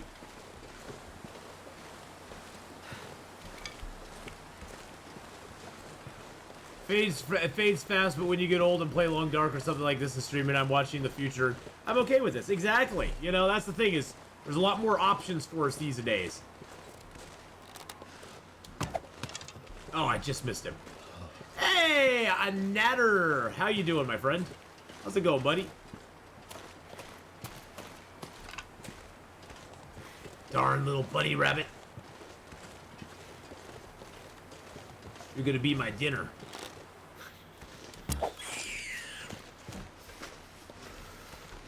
Gonna be my din-din.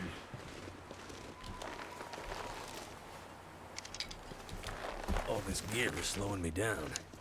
I know, I still do that. I pick the rabbit up before I pick him up and put him down before I actually pick him up. There used to be a bug in the game. I think it's gone now.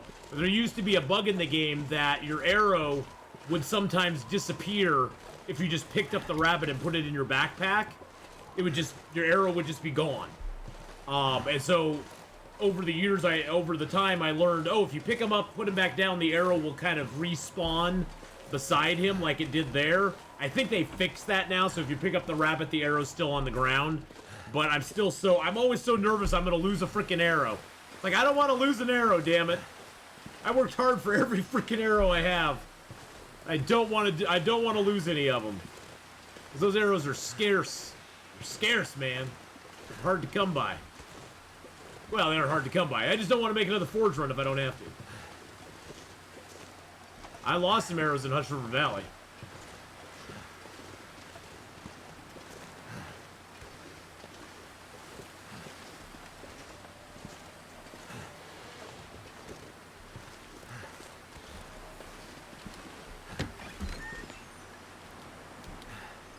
Ah, there we go. Let's drop him. Oh, look at all the stuff we got here. We got food. We got a note. Another hacksaw. Gear's starting to slow me down. But it should have food behind this as well. Yep, there's a can of sardines. At 7%. Yum, yum, yum. 7% sardines. Give those to me every day and twice on Sunday, my friends. Hey, thank you for the tier 1 Twitch Prime sub for 2 months. Mr. Pard Bear, thank you so much. I'm Caliber Matter. Oh, I remember Caliber Matter. Yeah, I didn't recognize your new name. So when did you switch your name up? When did you switch your name up, my friend? But I do remember you. I hope you're having a great day. Thank you so much for the resub there. I think it still keeps your sub information though, if I'm not mistaken. I think it still keeps all of that. So, but thank you very much for the resub. I hope you're having a fabulous day. Now these here are guaranteed matches. These are always right here on every Interloper file, right by the fireplace. And then sometimes there'll be stuff underneath here as well. There's a ski jacket. Sometimes there'll be a mag lens under this bed. I don't think we have one here. It hides really far. You have to like be skimming the bed to see it most of the time. But sometimes it appears down there.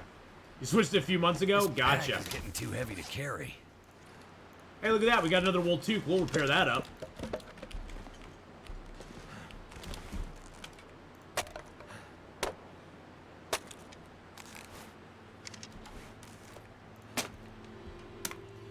Started working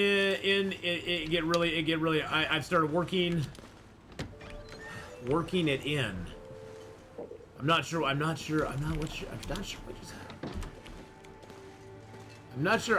what you're saying there. I don't think I get a Maglin's fire outside, but we're gonna try. We'll give it a shot. Nope, no Maglins, okay.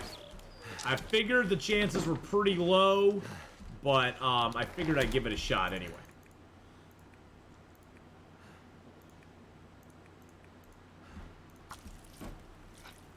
Started working and the thing goes hard. Oh, okay.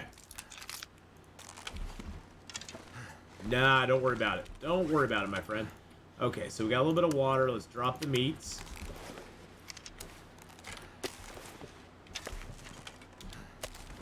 My autocorrector's trash. Most autocorrectors are. Most autocorrectors never say what you want to say. Do I have a book on me? I do have a book on me. Nice. Let's get that fire started there, boys and girls. Alright, we are in Timberwolf. So our next goal now is we're gonna get all the cattails from the lake. We're gonna see if we can get the bear. Probably kill a couple wolves. Just gather some food.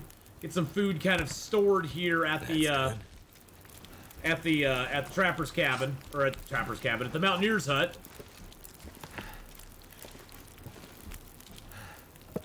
Let's throw that fur on there because that's way too heavy to carry around, and a bunch of our sticks. Hey, Squid Hater, how you doing, buddy? How's it going, my friend? Okay, and we're getting a little tired, so that's always fun. All right, so let's drop that. Leave that there. Okay, so we got the rabbit pelts.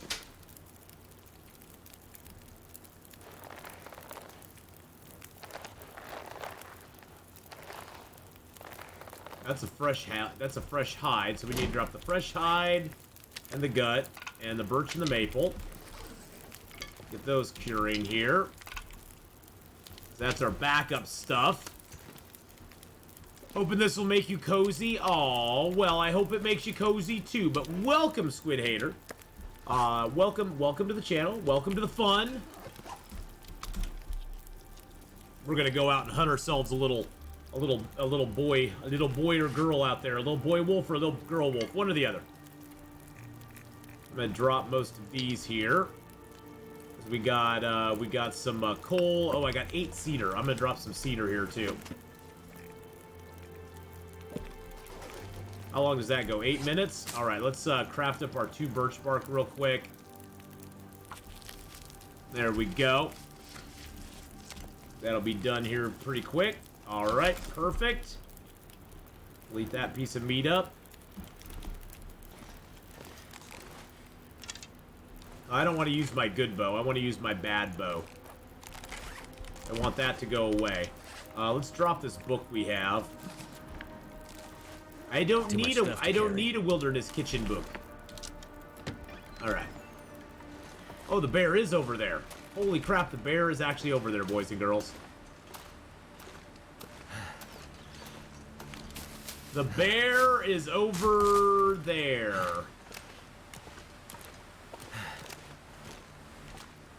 The wolf over there, too.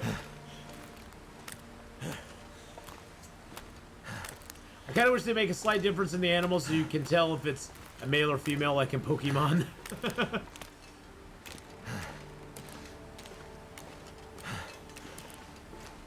I don't know if they'll ever do that.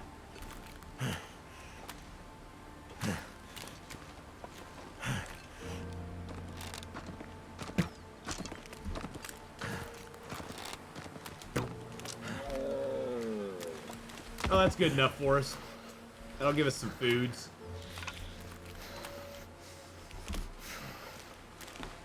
Give us a little bit of food there. Not as good as getting the bear, but you know what? We'll take it.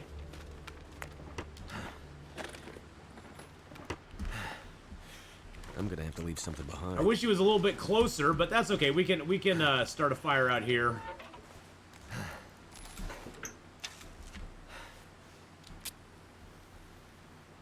I would have brought a torch out, but the wind's too strong. It probably would have blown my torch out, so... The deer got hit in the first arrow, and it was like, but it is but a scratch. It's but a scratch, yes. I'd like to see at some point, Beastie, I'd like to see if they had, like, little baby animals in the game. That, like, could get parented or whatever, or would grow up in the game. That'd be kind of cool.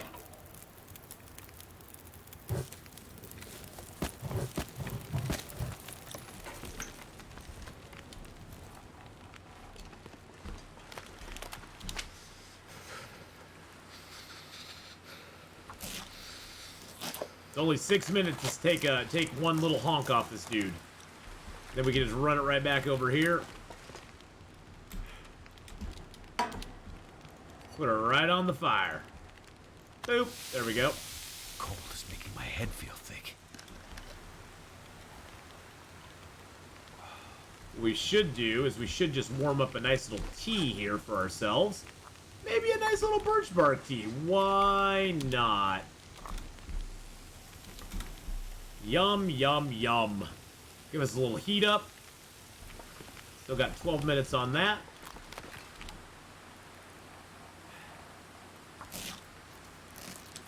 Speaking of animals, I saw a deer this morning and saw a fox on my way home tonight, so that was great to see. That's cool.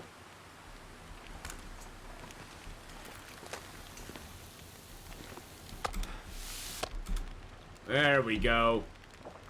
Deer meat, baby. What's for dinner?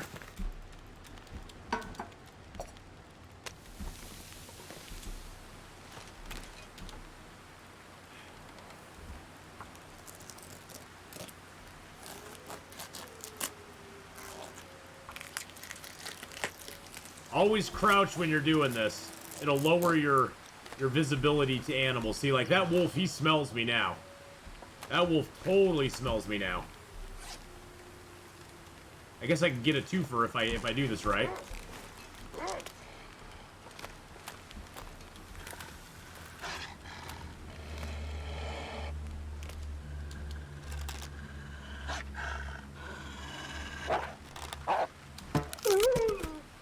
There we go. Now I can even harvest that guy right up by my hut. Ha ha! Take that, sucker. Now I can just sit out here and I can still be warmed by my fire. Oh, is there another wolf over there? Oh, there is another wolf over there. He just killed himself a little rabbit. He just got himself a little rabbit. Look at that little feller. He just isn't he cute? He got himself a little rabbit. Cute little feller. No power in the verse can stop me. Hey, Matthew Rummans, thank you for the follow there, my friend. Appreciate that very, very much.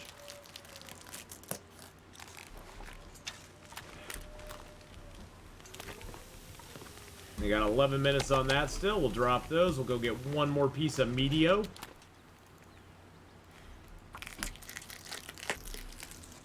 Well, I've shot a lot of wolves in my time, so. And here comes another guy.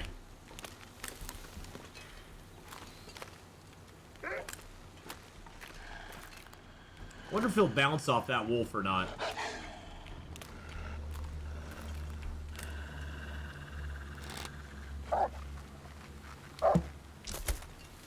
Hey, look at that. We got another wolf that we can harvest right by our house. 4 wolves. It's like, hey guys, come on in. The water's great. The water's great. Just come on in. I'll harvest you all up, okay? I'll harvest you all up, boys and girls. We'll take them all. We'll take them all. Take all the wolfy boys. 20 minutes. Well, I can harvest this up and be warm while I'm doing this.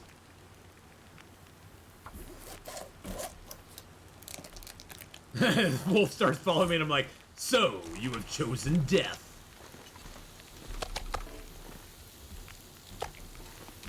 I see you have chosen death over life. That's okay. I don't mind.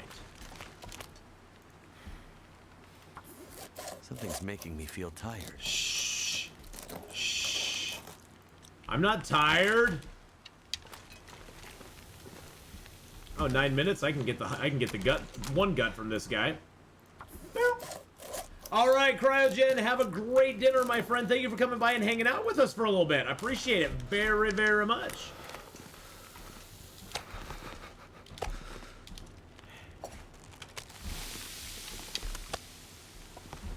Yeah, I'm just gonna leave that. I'm gonna leave that gut. I'm just gonna put that gut right up here for right now. I'll take that inside later on. Woo! Blackman PL with the host and the raid. How you doing, buddy?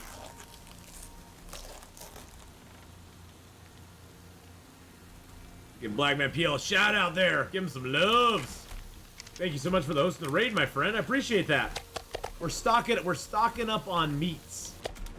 We're stocking up on meats. So that's what we're doing right now.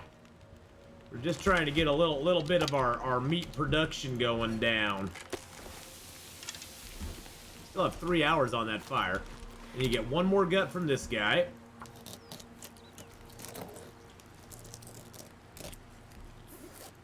There we go. I'm gonna leave the rest of the stuff on these guys. Actually, I can take the 2 guts from this guy. Why not? Extra guts never hurt. I don't need the hide. I'm gonna leave the meat. He's still gonna decay pretty quickly, but he won't decay as quickly as if I took everything off of him. If I harvest him all the way, he basically starts decaying very rapidly. Well, he basically has decayed at that point, so I'm not gonna take the rest of the stuff off him because I want him to stay there for a little while longer. But I'll take his friend's guts. Take his buddy's guts. Why not? Bum, bum, bum, bum. All right, there we go. We got all the guts. How long does this have to go? 5 minutes. We'll get that cooked. Grab that. We'll grab one of those. Put that in there. Grab up my guts.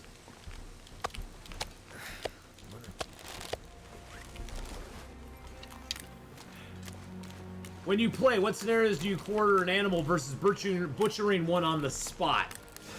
Generally, Squid Hater, I usually will always attempt to butcher, to quarter bears and moose.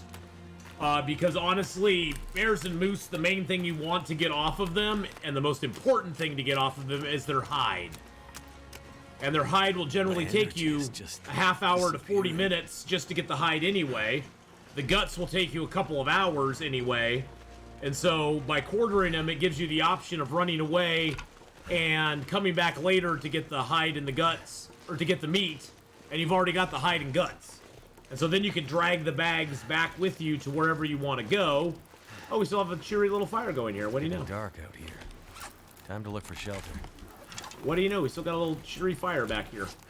So if you do that, then you can just bring the meats back at your own leisure, and you don't have to stress about it as much. I'm gonna make some coffees while I'm here, because why not? So yeah, I'll usually the larger animals I'll usually do the harvest, the quartering on. Smaller ones like the deer, it's very situational. I will harvest deer up occasionally, and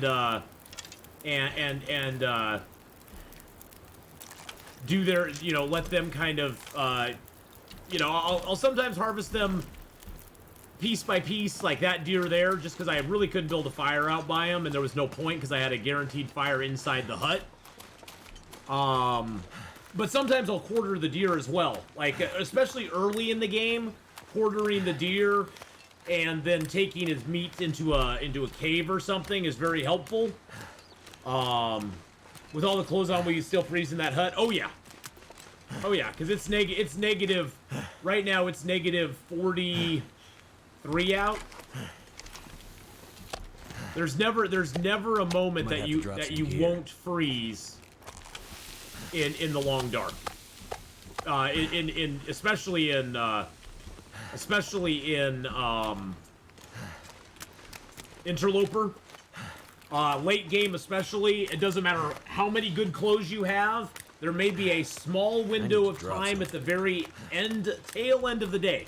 Like even before now, when the sun is just starting to go down, there may be a small amount of time where it'll be mildly less cold, maybe only negative 1 or 2 degrees out, but generally it's always going to be cold.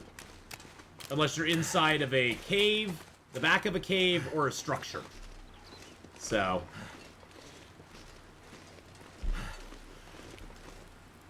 But yeah, that's when I usually will quarter an animal. Is when it's a big animal like a moose or bear, or a situational animal where I don't feel I can actually harvest them up in time before like weather hits or something.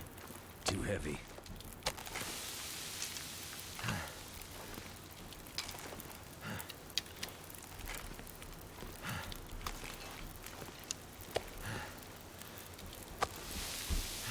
But yeah, and a lot of it will have to do with weather too. Sometimes the weather's just bad. And one thing you can do when for quartering a big animal, you don't have to quarter them all in one go. I did not know that for the longest period of time. But if you are in a bad area where there's a lot of bad weather, as long as you can quarter them, like if you have harvesting 5 or the animal's not frozen yet, you can actually quarter a small part of them, quarter them for like maybe 30 minutes, get cold, warm up by a fire, go back and do it again, go back and warm up by the fire. You can keep doing that as long as the game will allow you to quarter the animal.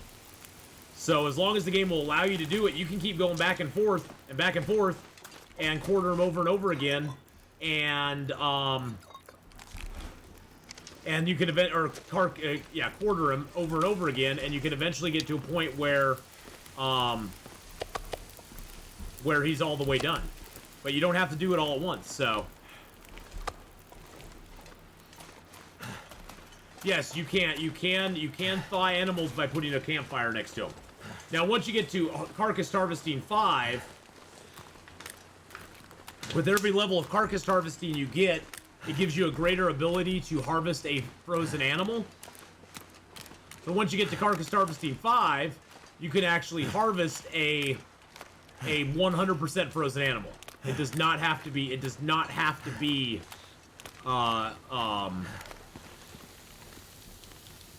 It doesn't have to be unfrozen to harvest it. So.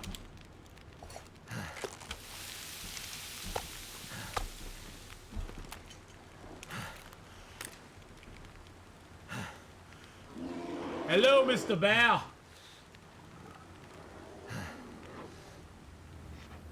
And we'll use the hut as our escape route.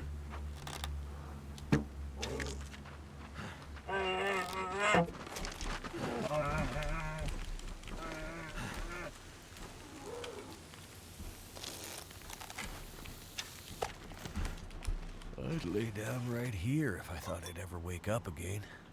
My food inside's probably gonna get burned pretty damn quick.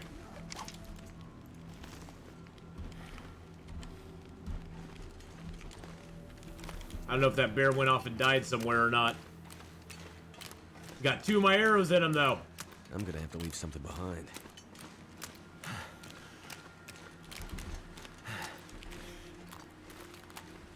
The bear just wanted to warm up a bit. Yes, he did. He was like, it's cold out here, Atheenon. Hey, Sweet Louie. Sweet Lou. Stabone. How you doing? Welcome to the channel, my friend. A new introduction. Well, hello to you, too. Glad that you're here. If you have any questions, please feel free to ask. We'll try to answer and try to be as nonsensical as possible. I can't guarantee that's how it'll go, but we'll try.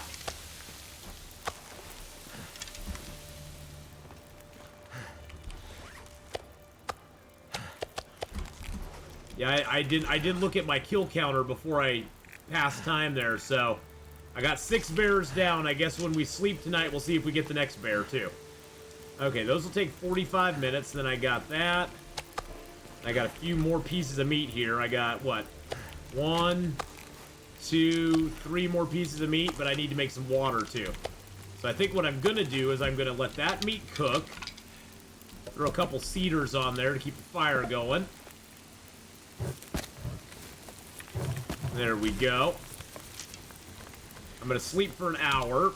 Cause that it won't burn. It won't burn in that time.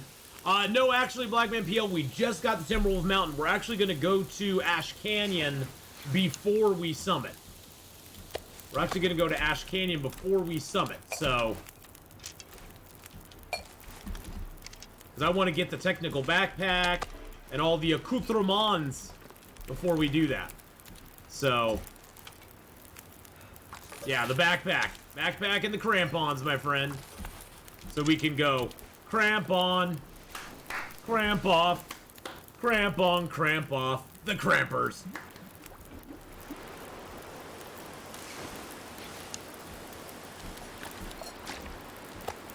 There we go.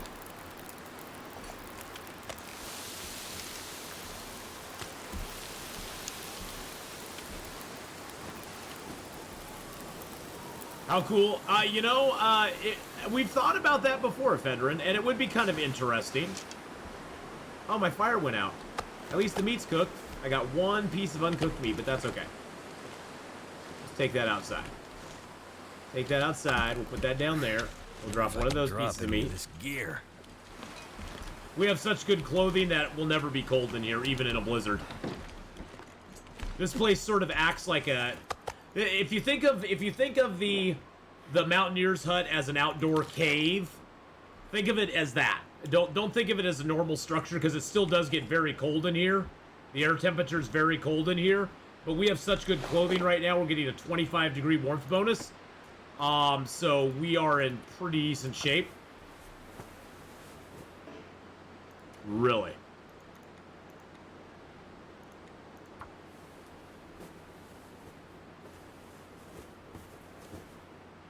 There we go. I wanted to repair that.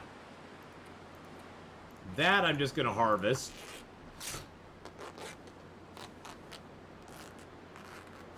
The ski jacket I'm just going to harvest as well for the cloth. Now when we find clothing, it's like, oh, do we really need another one? I mean, I don't mind having a backup wool toque, because honestly, I hate breaking down the wool toques. It makes me sad. It makes me sad to break down wool toques. Actually, you know what? I'm gonna drink a birch bark tea. Get a little extra healing, because we aren't gonna sleep a full night. But I'm gonna sleep for as long as I possibly can. Woo! Ash Canyon is the second most disliked zone. Second most I love Ash Canyon. I think Ash Canyon's great. I think Ash Canyon's got a lot going for it. See, now we have a bear down out there. And he's got, 7 bears. Okay, the bear's dead. Drink almost anything about it. We got 7 bears down, boys and girls. So now we need to go find a bear. We need to go find a bear and get our arrows back. How much fuel do we have on us? Well, we got a little bit of fuel. We got a little bit of fuel. Let's drop some unnecessaries. What do we not need finding the bear? We don't need that. We don't need our hacksaw.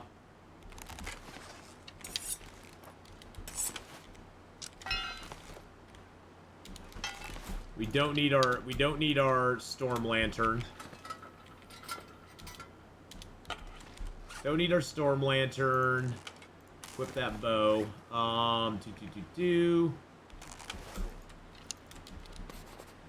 Let's survey the area since I have a piece of charcoal. Hey, look, it's the Mountaineer's hut.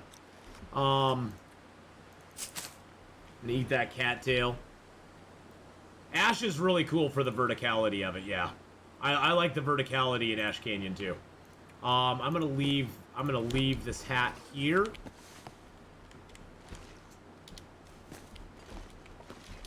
Eat a piece of meat. There we go. Drop the remnants. Alright, so we got everything else we need on us. 6 coal on that. That should be good enough. I guess I can break that arrow down real quick. You hate the verticality? I never seem to get where I want to go. Yeah, well, it is. I will not lie. It is a tough zone.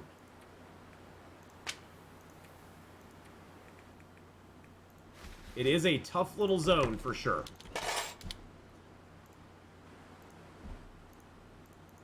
I'm gonna make a couple arrows because I need to. See what the weather gives us. Okay, the weather's not that bad.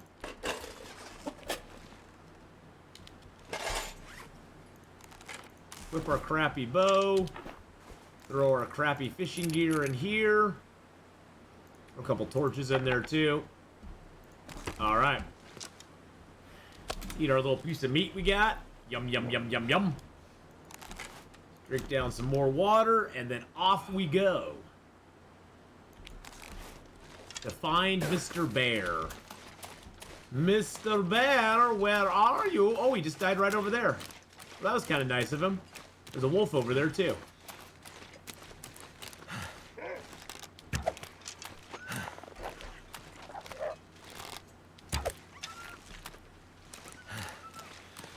Get away from my bear. You darn dirty wolf. Oh, I almost hit him with that first shot. Second shot was way over. Well, there's my bear right there. Hello, Mr. Bear. I know I'm not going to get a Maglin's fire out of this, but I'm going to try anyway. Always check. Always check. You might be surprised sometimes. It doesn't look like Maglin's weather, but I've had worse weather than this be Maglin's weather, so always give it a shot. Even if you're like 95% sure that it's not Maglin's weather, you might as well try. It doesn't cost you anything. And it saves you a match if it is. If it is, it saves you that match, and those matches, you know, every match you save is another day you could possibly Turned live. out pretty So well. alright, let's throw a couple pieces of coal on there. Nice thing too, you can actually oh, I didn't bring it out. Shoot. Should have brought my hacksaw out. Saves on your knife and hatchet. Love the skinning feature in Red Dead. It is a pretty cool feature.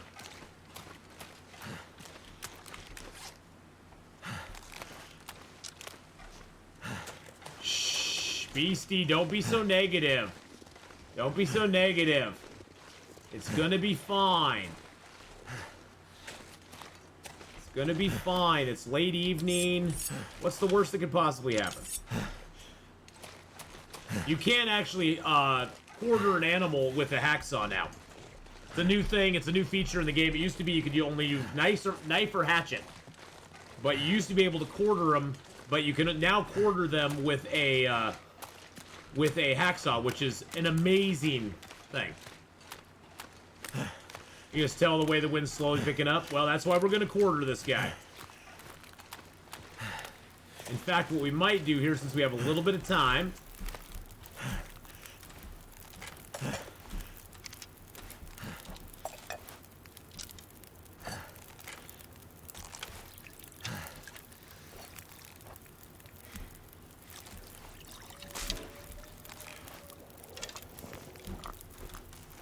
break down a little tea.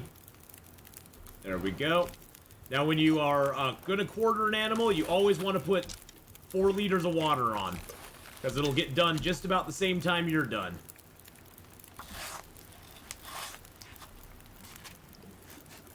Hey, Drunken Buggy! How you doing, buddy? And then you got 4 liters of fresh water, which is awesome!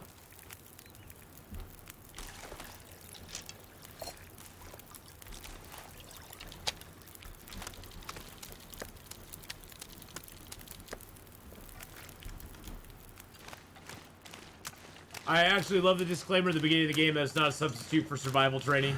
Yet Long Dark has taught me more about survival than anything else. Tired, I've been extremely busy, but doing good. How about yourself? I'm doing good. I'm doing good, my friend. I'm doing pretty dang good, Donnie. The bear died in a very fortuitous place. Gosh, I was trying to say fruitorious or something.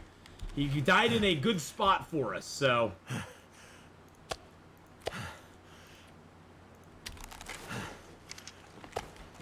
I can't believe I didn't put my fresh deer hide down.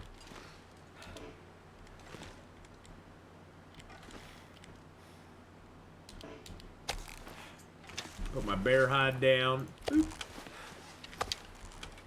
No power in the verse can stop There we me. go. I don't even know what that name is. But thank you for the follow. I appreciate that. What is even that? What is even that? But thank you for the follow there. Haka. I see. I see your Schwartz is as big as mine. But how well do you handle it? How well will you handle it? Alright, let's put a couple fair quarters in there and get those cooked up.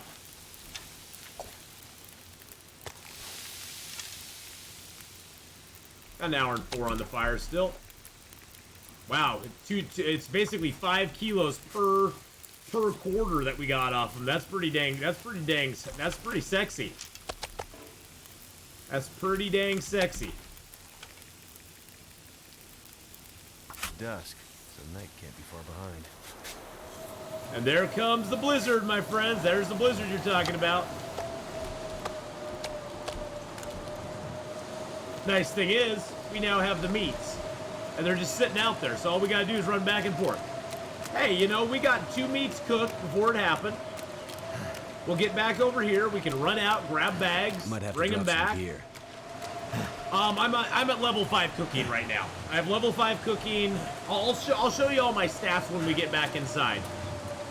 But we got level 5 cooking, I don't know, day 40-ish or so, 50-ish, something like that. It was a little late for me, but I didn't do any micro harvesting or anything. It was all due to teas and a couple of bears and moose. So, all right, let's drop the uncooked over there and the cooked over here. Hey, Sonny! Hello, hello! You're here! That's all that matters. Doesn't matter how long it took you, you're here.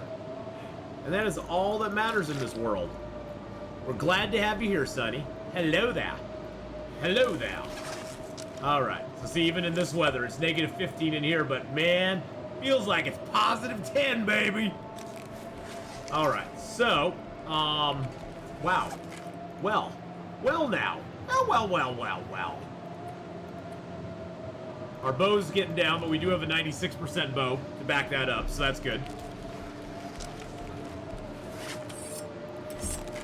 I'm not super tired, but I am kind of cold. So we're gonna just get back some of our warmth in the bed. Boopity-boopity-boo. There we go.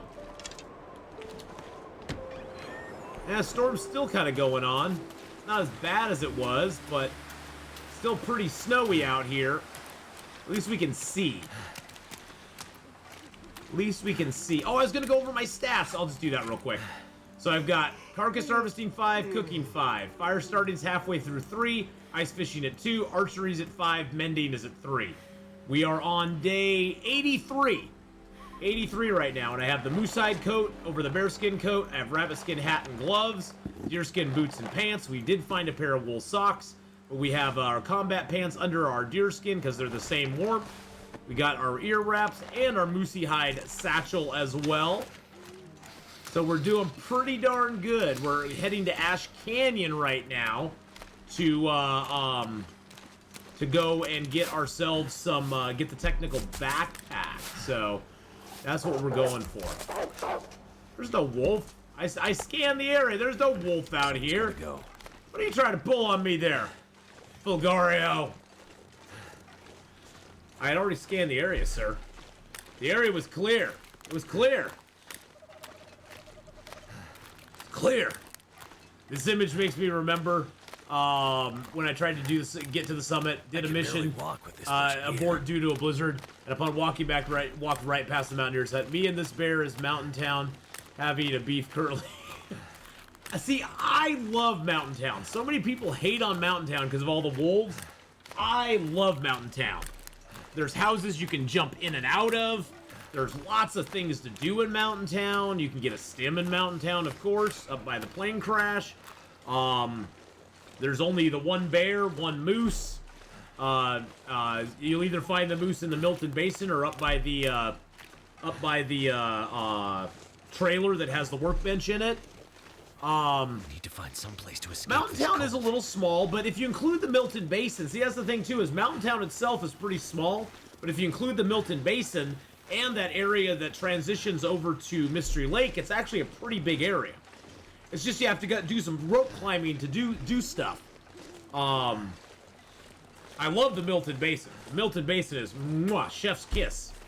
Especially Secret Tree, hoo-ha-ha. Die if I don't. The Milton Basin is amazing. Well, plus it's on its way to my favorite zone in the game, which is Hush River Valley. Hush River Valley to me is that's my favorite place in the entire game. I prefer to go to Hush River Valley over anywhere else. I'm just gonna use my hands because guess what? Guess what? I don't have to sharpen my hands. My hands don't need no sharpening. What's my longest save? The 700 and something. 826 day interloper. That was Will Eggy Sr. who died a horrible death to stupid gas in a stupid tunnel in a stupid zone. He died in Black Rock trying to get through the gas. I didn't understand the mechanics of the gas back then. I thought with the gas that it would like slowly tick your health away. I didn't realize it would insta-kill you, which is just, I think, the stupidest thing you could ever do in a permadeath survival game, is have an insta-death like that, where you have no chance at all, where it's a timed thing. I was blown away that they put that in. I swear to God, my thought was, oh, once I run out of breath, my health will slowly start going down, and it'll give me time to get out, maybe with very little health, but no. You have a set amount of time to get through it, and if you don't die, if you don't get out of it in that time, you are dead. You are dead.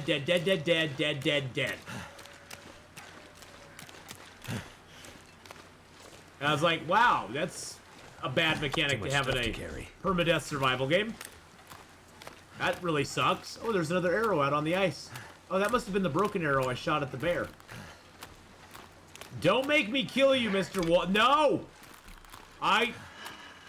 You know, Mr. Wolf, I was willing to walk away from this, chalking it up to a big misunderstanding.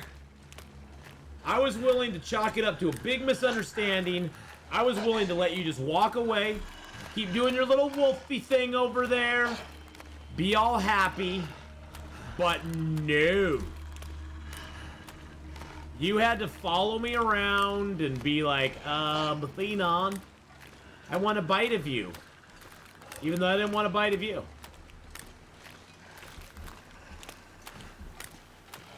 Faith, how you doing? Hello, hello. The gas of death. Yeah, it was the gas of death. Yeah. You just kind of died. It was the gas of death. It just kind of killed you instantly.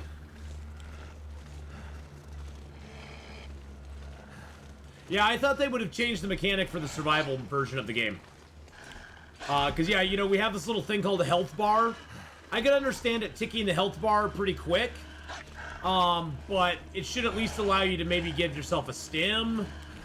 Or stim your way through it or something.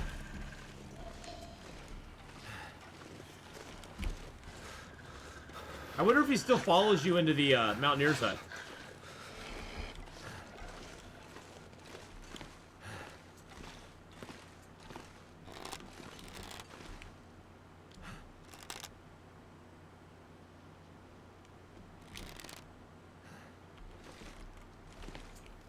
Does he not follow you into the Mountaineer's hut anymore?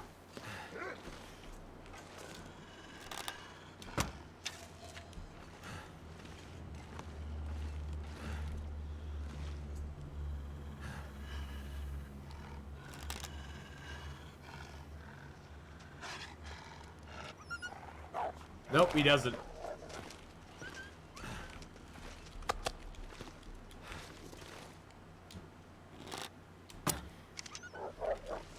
Damn it, I keep missing him. How do I keep missing him? And I'm probably using my good bow. No, I'm using my crappy bow. Good. I'm hoping to break this bow before it gets too, Where's Mr. Wolfie, boy?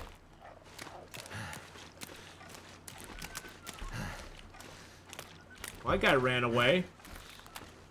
I was hoping to break this bow before I go to Ash Canyon, but we gotta, I'm not even gonna bother cooking this meat up. I'm just gonna harvest it, because I don't need to cook it. Just having it available to cook when I get back down here is, like, huge, so I'm not even gonna bother harvesting it. I mean, cooking it at all. I just want to get it harvested, because I can leave it out on the ground. You can leave the meat out on the ground all you want, and it'll never go away. And that's the goal, is to have it at least out there so that you can, Feels like a lot of okay, I'm tired of you. Come to me.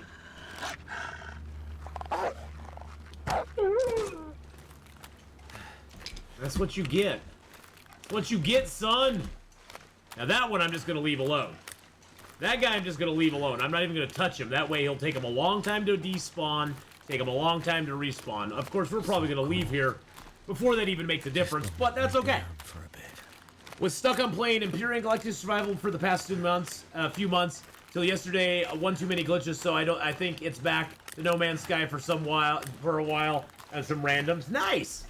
Yeah, I've been playing around a bunch of different stuff. I've been playing some Raft. I've started playing the Infected again. I'm probably gonna play Long Dark Infected this week, and probably go back to Long Dark and Raft next week.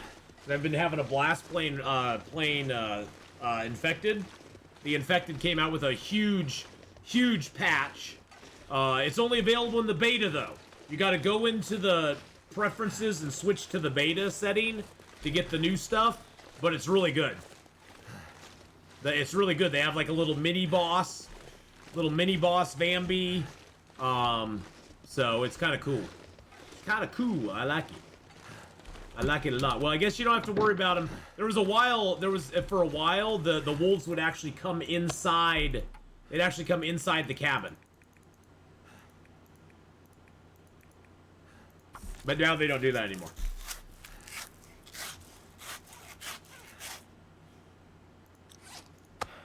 I don't know why they stopped, but yeah, they don't do that any longer, so. I've been playing a lot of Mon Bazoo recently, also set in Canada, but the main focus... Am I getting hungry? I am getting hungry.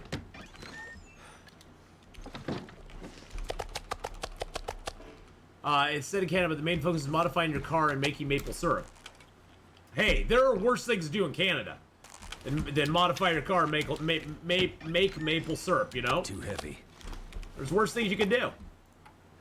Sounds like a noble profession to me. The kitty is squeaking at you. Miracle Kitty is squeaking at me, telling me I need to... Oh, they always do that, don't they? Cats will let you know when they need something. You don't ever have to worry about that. Cats are not very quiet when you aren't giving them what they want.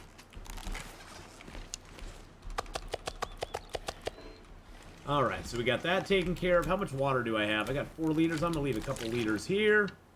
Let's drink one, though. I do want to take a hacksaw. I'll take that, and that, and that with me. Leave another liter of water here. Alright, our stuff's wearing down a little bit, but it's not that bad. It's not too shabby. Oh, I need to break that down. Let's break that down. I think I'll take a few arrow shafts with me. Because I have 1 arrowhead on me, but I have a few more arrows that are getting a little low. So I'm going to take a few arrow shafts with me, just like maybe like 4. Take a few feathers with me, just enough to make those arrows up. That's the bad hacksaw. Yes, that's the 75%er. I have the 100% hacksaw on me. Got my feathers, cloth. All the stuff I'm gonna need. I do need to pick up some more cattails, so we'll do that real quick. I got a little bit of fuel. I'm gonna grab 1 more cedar just to take it with us. Oh, jeez Louise. Jamir! Packing hype! Packing hype. Packing hype. Thank you for the 100 bits there. I appreciate that so very much. Today now that the HVAC is fixed, my kitties are quiet. At the last couple of days, they were complaining about the heat and laying on the wood floor. Yeah, well, the wood floor is a lot cooler, ain't it? The cats are like, yes, it is. Way cooler. Alright, I'm going to grab a couple big pieces of deer meat. Those will be a little bit of traveling food for us. I'm going to grab some cattails here. Not a lot. The next zone, Ash Canyon has a lot of cattails in it. So, I just want to have like maybe, I don't know, 10 cattails or so along with me. Yeah, like 10 cattails. We'll do some hunting while we're there too. We're in the stage of the game where we're much less reliant on cattails now than we used to be.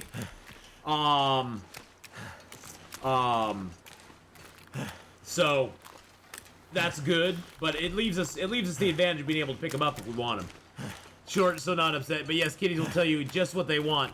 Me and my mom have 2, Miracle and Artemis, littermate sisters. Aww. Is Miracle named a reason? Is there a reason behind the name Miracle? Like, was she a miracle kitty? Like, she wasn't supposed to make it or something? Or she was the runt of the litter? I like taking a little meat with me, Beastie, because I just like having a little meat with me. I always get nervous leaving too much behind. She was born first, but the runt. Now, sometimes there'll be a maple up here, but I'm not sure if there is one today. Oh, look at that. There's a maple up here. Look at that. Look at me. I'm like Noster dumbass.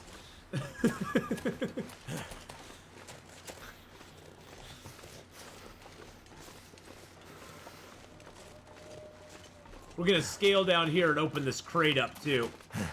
Half the size of her siblings, we wasn't sure she would survive. I had a dog till February, Fred. He was great, but he died. But trying to decipher what he wanted from me was a guessing game. Sometimes a couple of pets was just what he needed. Other times, he demanded for treats or walks. Oh, I'm sorry about that, Ephedrine. The loss of animals is never, ever easy. Never, ever easy at all. Half the size of her siblings, and we weren't sure she'd survive the night she did, thus she was named Miracle. Aww. So technically, she's your mom's cat. Sorry, ad hit. What are your thoughts on reading books in Long Dark?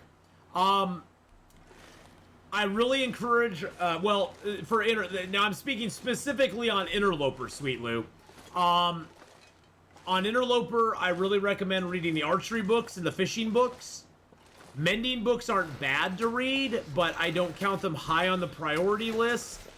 It mainly just comes down to what you can do, what time you can spend. But I don't really count reading books to be a major thing you want to do on Interloper. They take time and resources, and I would prefer to spend that time doing other things.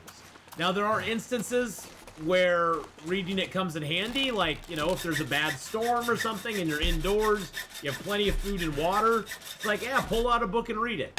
But generally, the only ones I read in Interloper are the archery books, to get my archery up as much as I can, and the fishing books, because I don't do a lot of fishing. And the mending books, like I said, aren't bad to add into that mix, because the mending books are... Mending is one of the harder skills to level up. I generally don't read... cooking, fire starting, or harvesting books. To me, those just are a gigantic waste of time, because you can level those pretty fast yourself. The mending, the fishing, and the archery. Well, the mending and fishing are hard to level. The archery you just want to level, because you want to get to 5 as quick as you can. Because at 5 you get that juicy extra crit bonus. You get the ability to crouch and draw your bow, which comes in so handy. It allows you to sneak up on animals. Felt so cold. But those are the 3 that I would recommend if you're gonna read any books. Generally, generally, especially early game, it's just really hard to justify reading the books, because you just the early part of the game you more want to be exploring, finding things, crafting stuff, doing a forge run, all those kind of detail things that you need to do early game to survive longer. And reading doesn't really play into that. But then again, my way is not the only way to play. Those are just my recommendations.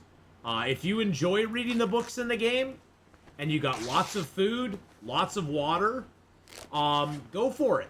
I mean, there's no harm. You get extra skill ups. Archery, you could actually read the books all the way through to level 5 if you want to. But it mainly, for me, like I said, a lot of times it comes down to availability of food and water. Availability of food and water and the time it takes. So there's my long answer for a very short answer of you should read mending, fishing, archery. And not necessarily in that order. I'd read the archery ones before I'd read the fishing ones, and then I'd read the mending ones if I can find them. Well, hey, we got double wool socks now, boys and girls. I doubt we'll ever find our elusive pair of underwear, but maybe we'll find it in Ash Canyon. We don't have... We're almost to max. We don't have a thin wool sweater. We don't have our other pair of underwear. Those are the only 2 things we're missing at this point. So... First half of 2022's really sucked. It did for me too, my friend. It did for me too. It was more of just personal, I felt the suckage. I didn't have a girlfriend with a medical condition, dog dying, that sort of stuff going on. But, yeah, the first part of 2022 kind of sucked for me too. So I feel you, brother. Or sister. I feel ya. It was not the best beginning to a year, for sure. But sympathies out to you. That really sounds like it sucked pretty hard for you. I hope I'm glad things are looking up for you a little bit now. You graduated from university, so there you go. Yeah, the elusive underwear. Honestly, underwear in Interloper is one of the hardest things to find. Tim Canada, thank you for the follow. I appreciate that very much. Thank you for each one of your follows. And also, boys and girls, if you're on YouTube right now, feel free to drop that like, hit the sub button, get notifications, and all that good stuff. Give my YouTube spiel there real quick. And thank you for watching on YouTube. Feel free to leave a comment as well, because I do read all the comments. I may not respond to all of them, but I do read them all, and I appreciate each and every one of you comment. It helps in the algorithm. Helps push up the videos in the algorithm and make them more visible for everybody else as well. So, there you go. Boom! Treatment for my girlfriend's condition is underway and other things are getting better. Yeah, things are getting better for me too. I had a really rough... I'd say probably... The first half of this year was probably the roughest first half of a year I've had probably in over a couple of decades, to be honest. I mean, probably going back as far as when I got divorced, which, honestly, that wasn't even that rough. That was more of a relief than anything else at that point in my life.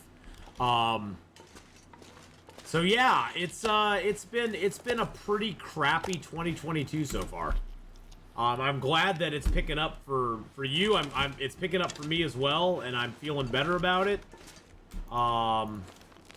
So, you know, take that for what it is, I guess. All right. Gosh, I wish I could spend some more time doing something. I guess I'll just pass some time. I just want to be more tired. I want to sleep the whole night through. If I can get up in the morn, feel all rested. There we go.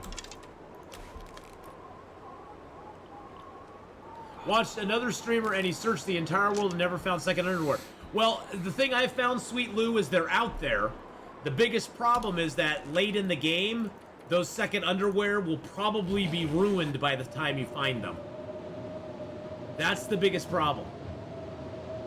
They'll usually be ruined by the time you find them. Yeah, I opened up the crate over the 2 crates down here in Echo Canyon. Quesimo, how you doing? But right now I'm headed towards, I'm heading over to, Ash Canyon. So I'm hoping in Ash Canyon. I know there's a high probability of finding a thin wool sweater in Ash Canyon, but I don't know what condition it's going to be in. That's the big question. Is it going to be a wearable condition?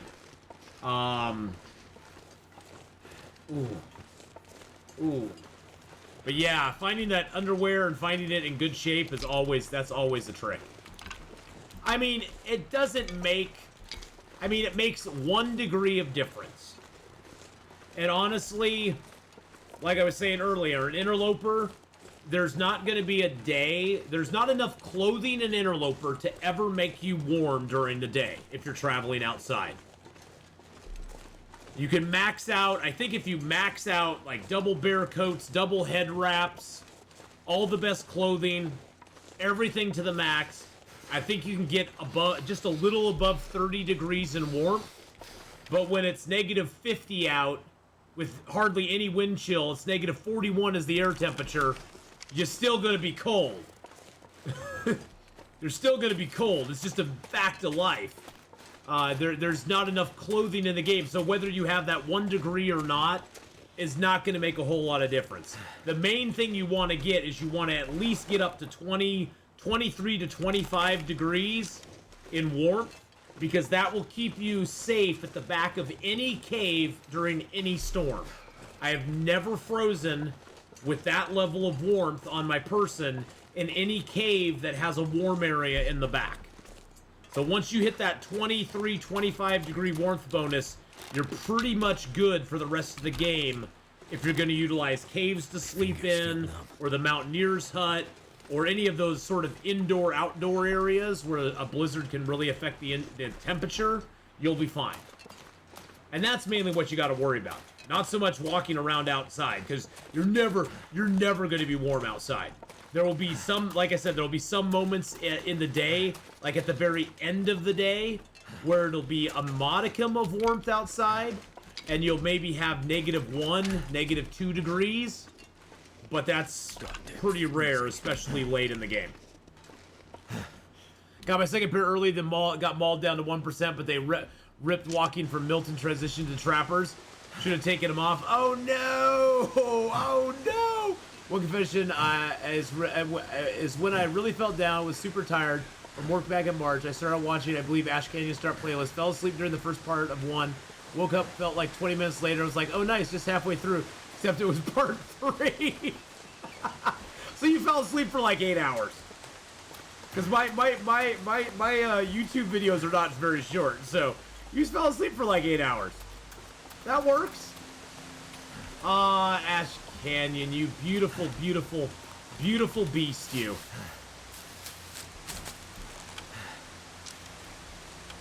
You beautiful, sexy beast. Look at all these cattails. It's like, hello.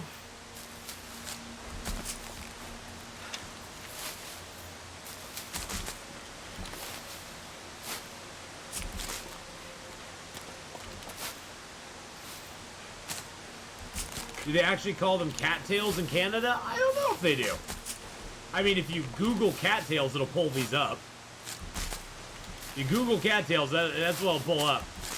I actually found you because of your YouTube videos. I found them on my recommendations. I put one on while cleaning up all day and just cleaned for 4 hours while you did a new run. You'd be surprised how much of that I get, Sonny. People are like, yeah, I just put it on in the background while I was, you know, driving or something, and while I was working on a project or cleaning up my house. Well, I'm glad I could be of some comfort to you. Any of this gear. We don't need to drop any gear. You just need to drop your attitude.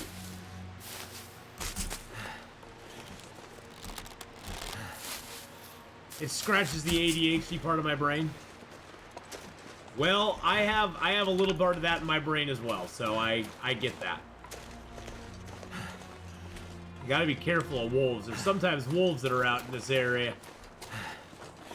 I don't see any right now, but I do the same with my favorite long plays of Skyrim. Oh, totally. Totally, I could totally see that in a long format type thing. Ta-da.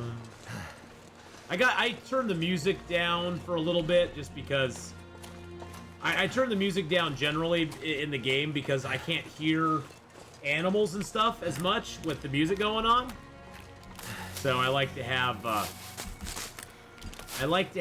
the music at a lower level, especially with sound being so directional.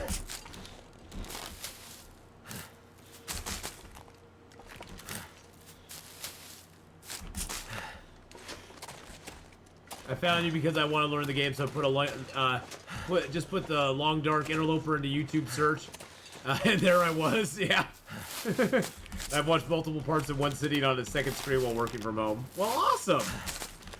Well, I'm glad you're all here live. It's much, I mean, as much fun as YouTube can be. The live, I enjoy the live so much more.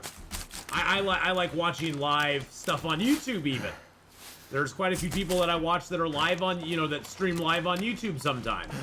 And I like that. I love watching YouTube videos, but it's a passive form of entertainment. And this is much more of a... This'll come in handy. Well, I'll break it down anyway. And this is much of an interactive kind of entertainment. Where you get to ask questions, we get to talk back and forth, we get sidetracked, we get to talk about life and stuff and things, and have fun together and laugh together and cry together and do all those other fun things that you get to do in a little bit of a fun community. So. But hey, if you are watching on YouTube, feel free to ask those questions. I will look at them. I will try to answer them if I can. So,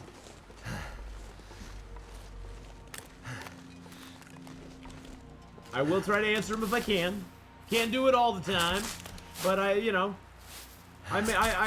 I have a moment, I sit down, look at YouTube, look through some of the comments, thumbs up some of them and stuff. Well, interactive entertainment has become a bigger thing. I mean, even with, minus like the whole live cam girl things that go on. I won't even say the word because it's banned from Twitch now. It's banned from Twitch because people were memeing it so much. But you know those streamers. You know the streamers I'm talking about. You know the kind of streams that are going on there. But honestly, I never felt bad. I never looked at those streams and went, oh gosh, if those weren't on here, I could have a bigger audience. those people would never be my audience. Come on now. Those people would never be my audience. So, I never looked at. I mean, I think it looks bad for the platform in general. Let's just say streams where people adjust their webcams and drop pencils and have to pick them up very often. I don't think it looks good. I don't think it looks good for the platform more than anything. I don't think it looks good when the first thing that somebody who just comes to Twitch ever. Here's the thing. Log off of Twitch completely. Pull up Twitch on your browser and just like pull it up and see what's advertised first. You'll get what I'm saying. If I saw that, I would be like, I would tell my kid like, no, you can't be on Twitch. No, I'm sorry. I'm sorry. You can't be on this platform. You can't be watching stuff on here. I just wish the Twitch algorithm would not promote that stuff as much. Is all I have to say. This would never have happened if MTV kept playing. Good God. Remember the days, D, when MTV played music? When it actually stood for music television? They played these things called videos? Like videos? Of music artists that we really like? And yes, honestly, most of the videos were pretty crap, but they played videos of music that we like? Well, but you know, the thing is, Ephedrine, it even if they don't care about that, they should care about their brand. They should care a little bit about the brand as a whole, and care what it looks like as well. I mean, that's why, you know, there's all that controversy about DC or Warner Brothers pulling the Batgirl movie. Which, honestly, I can't disagree with them on that. It looked bad. It just looked bad, and it wasn't testing well with audiences. And you don't just put a mediocre product out there and go, well, here it is. Because it could make your brand look bad, and honestly, their brand has been looking... The DCU has been looking bad for years. DCU has been looking bad for years. It's disjointed. It doesn't have any cohesion. It's just not good in general. And I'm sort of glad that they pulled it. That they're actually like taking a look at stuff and going, yeah, this doesn't look real good. We're not gonna do it. Good for them. I wish more companies would do that instead of just pumping out some of the garbage they pump out these days. You probably have better quality stuff out there.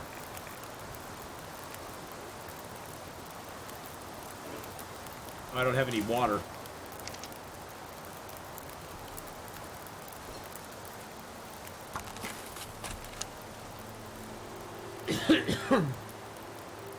It's just from that purely technical standpoint, you have almost no way of implementing a consistent way to decide what's appropriate and what's not.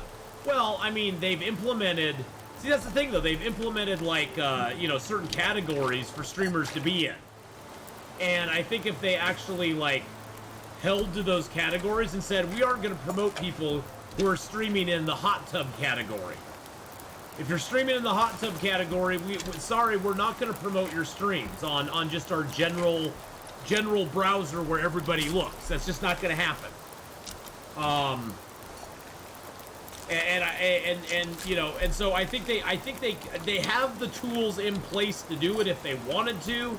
But like you said, they make money off of it. They have no incentive to not do it. So, my kid just brought me dinner for no other reason than he didn't want what I suggested for dinner and wanted takeout. Well, hey, that's a completely valid reason. They have the pieces in place to do. Well, and they would have to make it a shifting landscape. That's the thing. Well, that's why the whole hot tub category was created in the first place, is unfortunately Twitch, like many other platforms, YouTube included, they try to make these grandiose, you know, sort of statements of, we allow this, we don't allow this. And so they were like, well, you can't have too much skin showing. And then people were like, well, but what if I'm on a beach in a bikini? Well, is that wrong to do? And they were like, oh gosh, so I guess if water's involved, like a pool or the beach, yeah, you can wear a bikini. Okay, we'll let you do that. And that was not a genuine, the other thing about that is that was just not a genuine argument on that, on those people's part to get that allowed. That was them looking for a loophole to then start doing hot tub streams from their bedroom with a kiddie pool. I mean, let's just be honest about it. Let's stop skirting around the edges and being bullcrap about it. Let's be honest about it. That was a workaround for them to try to get it to be okay to be on stream in a bikini in a kiddie pool in their room. So I mean, that's the bottom line. And Twitch should have smacked that down immediately. They should have said, no, we're not going to do that. Because Twitch has to work. I mean, you notice how Twitch is starting to put more ads on their platform. That's because they have to do that. Twitch has to please their advertisers. And when their advertisers come and go, I don't want my stuff being advertised during that. Twitch has to take that seriously. They have to take that seriously because those are the people paying them money to have stuff on their platform.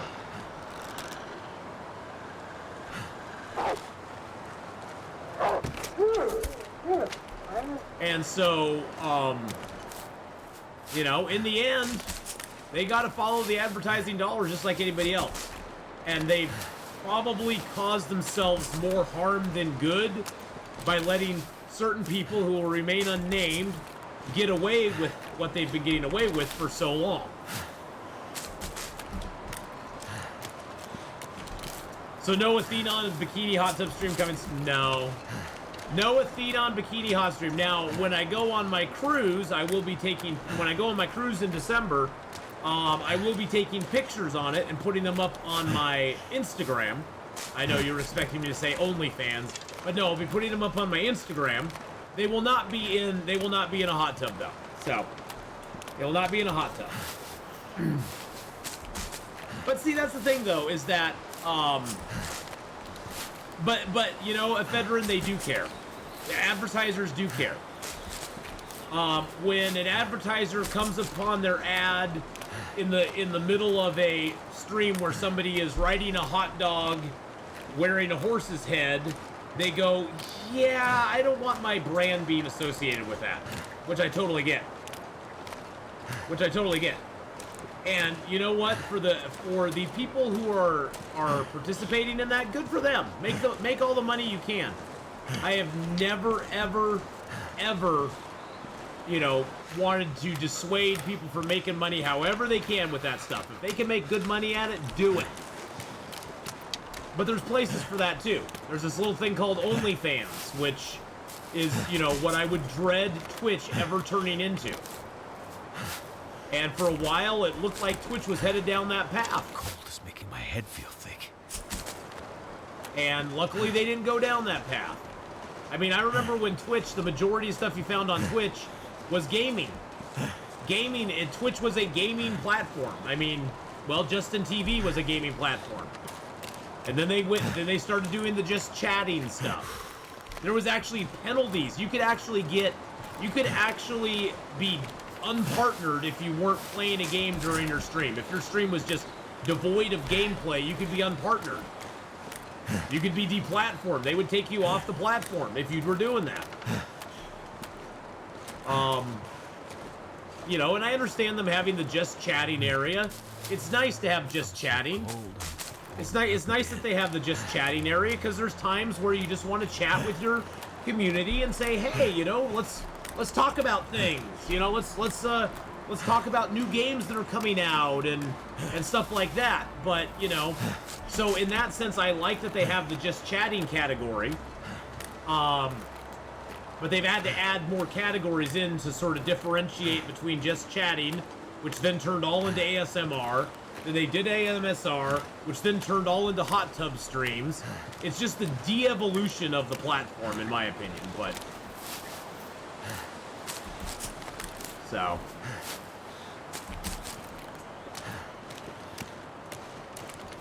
Man, believe what happened if only the OnlyFans would have a live category like an actually not shady play. Yeah, see, that's the thing is I don't understand why OnlyFans hasn't looked into that, because they have to know they're losing money to Twitch.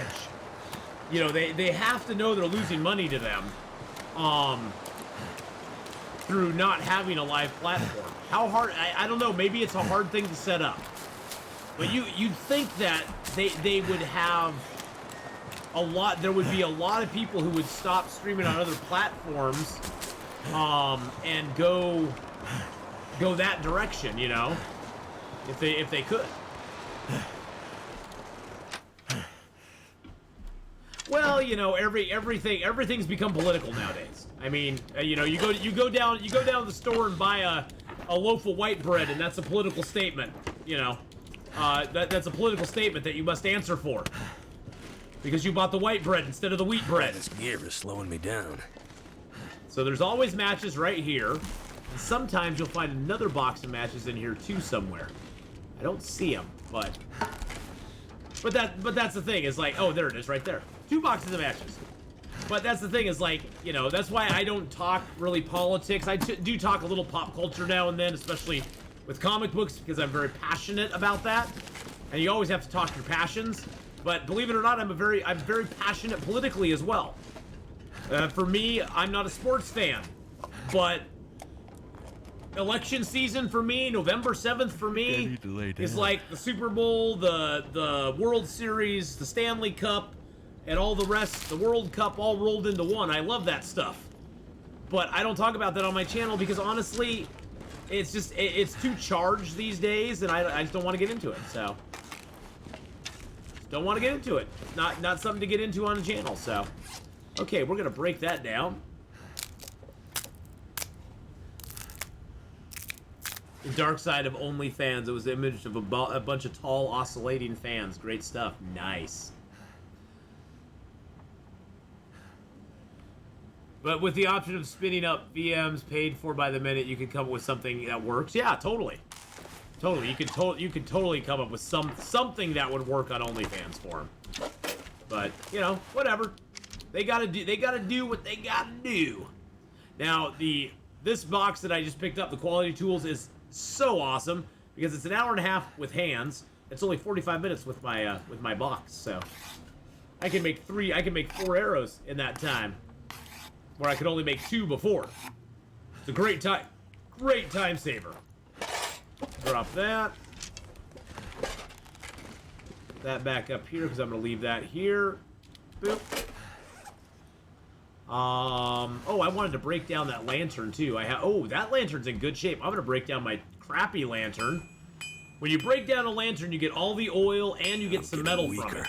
And there's no real need to have an extra lantern. I don't find the need to have extra lanterns. Let's just put it that way. There we go. And now I have an 88% lantern that I didn't even have to repair, which is awesome.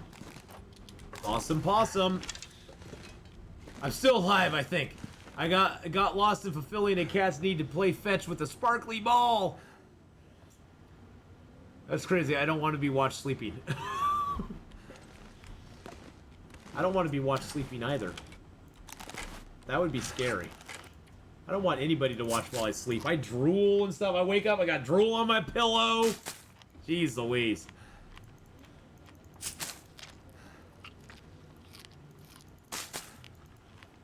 But, you know, Twitch has some roads to navigate in the future. I like some of the stuff that they've started doing, you know, differentiating, you know, certain streams from other streams.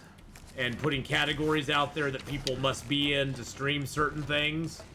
I like that they're doing that. I think they could do more. I think their platform has a lot of possibilities. And I think they squander some of those sometimes. But, you know, then again, Jeff Bezos is a billionaire and I'm not. So, obviously, he knows something. and you know, he's willing to do that. So he's willing to do that. I think Twitch is a thing of the past. I think Twitch has taken a lot of missteps, Donnie. I think Twitch has taken a lot of missteps along the way. They've lost ground where they could. What's the term? Unrealized opportunities. I think they've had unrealized opportunities that they could have done things and they didn't. So. Been listening while playing with Artemis though. There's some things that I don't like with Twitch, but I do enjoy the fact that I can now browse for specific categories if I want. Yeah. The main complaints I have about Twitch are their algorithm for promoting streamers is horrible. As a small streamer, you will have a very hard... I mean, I started streaming almost 7 years ago. And my channel's grown, and I'm very happy with where my channel is at, but I could not imagine starting as a streamer these days. The algorithm is so bad at promoting new streamers, promoting small streamers. That's why you'll notice I usually try to like host and raid smaller channels, like people that have like 7 or 8 people watching, because getting a foothold in the streaming area is difficult because it promotes all the big money makers. It promotes all the big guys all the time. And that's the thing is like, and even if you search for a category, what always pops up first is as the default, the top streamers in that category. So if you're a little streamer who has 6-7 people watching you and you're playing a game like say Fortnite, you're never going to get any new people. The people are not going to scroll through 500 people to find your little channel and click on it and give you a follow or anything. It's just very unlikely. It could happen, but it's very unlikely to happen. And that sucks. That sucks for small streamers. You know, that's why, you know, people are like, hey, what advice do you have on, you know, starting streaming? And I tell them, don't stream exclusively on Twitch. Don't do what I did. Stream a little bit on Twitch. Come on. Spend a lot more time making some YouTube videos, putting those up so people can find you on YouTube. Post out stuff on Twitter a lot. Really play the media, really play the social media game, which honestly for me, it's hard for me to do that because I didn't grow up with social media. Social media back in my day was a party line that you got on with 5 friends, and you had to pay money to actually do that. Social, you know, that was social media back then. Is getting on the party line and talking to several of our friends. That was as social media as we got. So yeah, for me, social media, yeah, AOL with free chat rooms, exactly. Well, but that was even past my time, Donnie. I never experienced AOL chat rooms. I never experienced an AOL chat room. Never got in one. So, yeah, I mean, that's the thing is like, it was around 2000. Yep, in 2000, I was very non-tech in 2000. I didn't really get into technology till probably 2005, 2006 maybe. Oh yeah, well, and that's the thing is like, it was the precursor to bringing out the worst in people, which really sucked.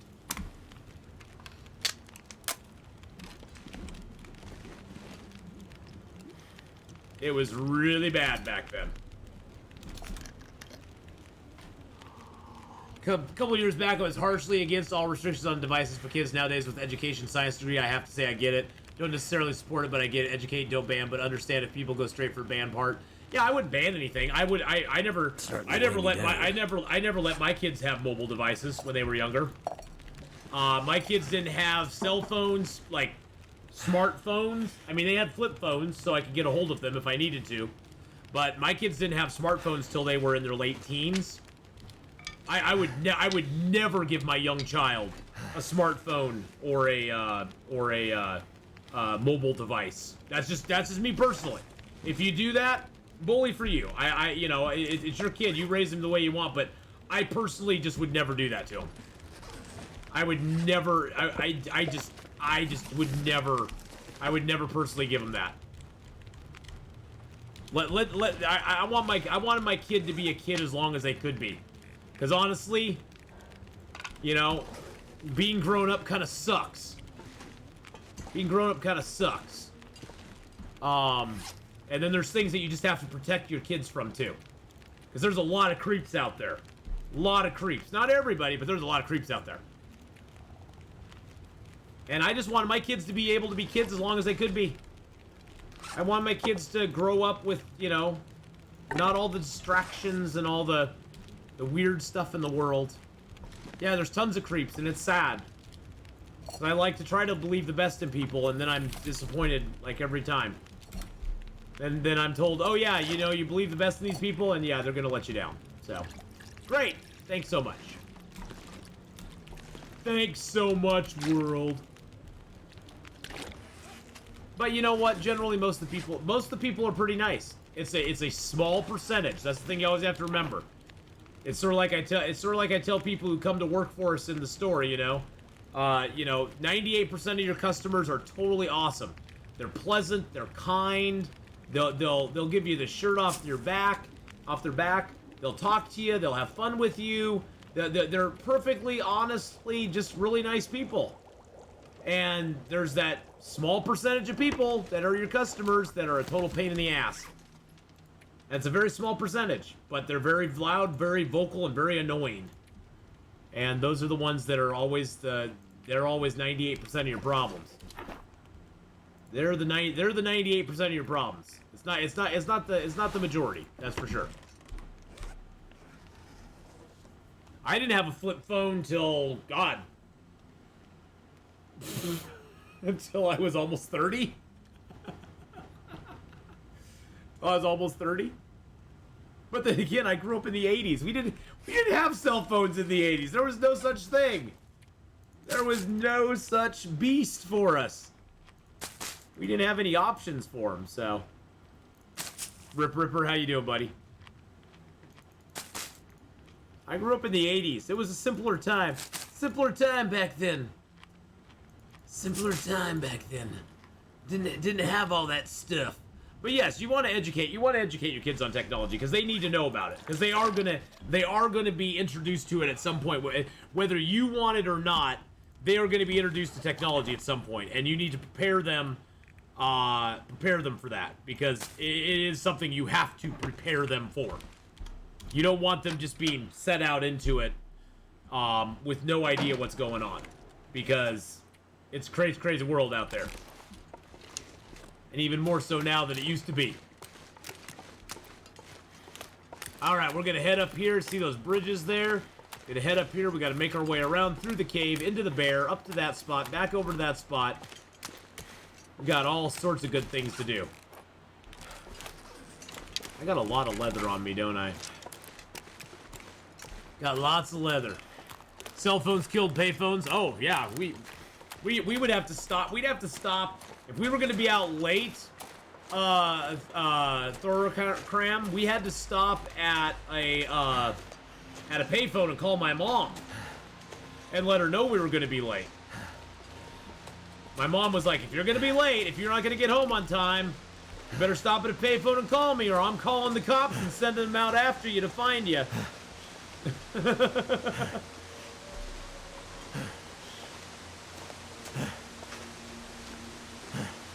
It's, you know, I remember those payphones. First they were a dime, then they were a quarter, then they were 50 cents. It kept going up, and then people were like, oh, I'll just buy a cell phone instead.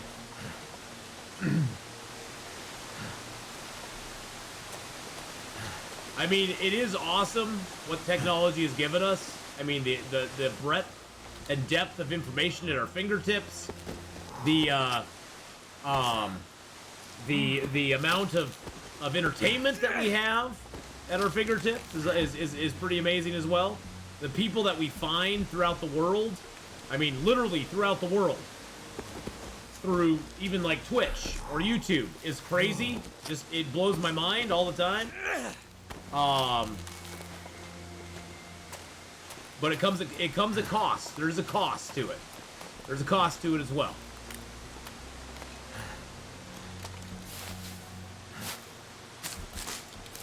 The official title of my bachelor's thesis was actually, to what extent are we teachers in Germany being educated in order to teach responsible use of technologies to children and adolescents? Oh, wow. Damn. That makes you way smarter than me. So I'm a big dummy. I got a 2-year degree from a community college. That's the extent of my schooling. I showed my kids how to rebuild a car and fix a car, and then showed them how to fix and rebuild their own PCs and how to build houses. Yeah, see, I mean, I grew up. It still amazes me how kids don't even know how to change a flat tire these days. It's cold. It's like you don't know how to change a flat tire. That was like back in the day when I bought my first car. That was the first thing my dad taught me: is when you get a flat tire, not if. When you get a flat tire, this is what you need to do. This is what you need to do. This is how you change it.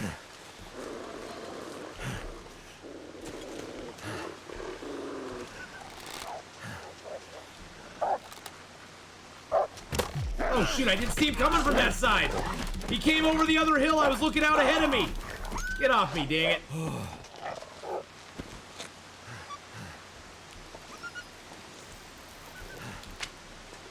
I didn't see you coming from that side. I don't think I got injured.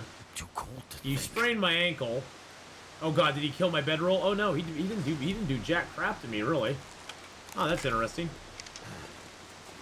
He busted my ankle up. I guess I'll repair that real quick. Woo! My daughter fixed her boyfriend's car and showed him how to properly change a tire.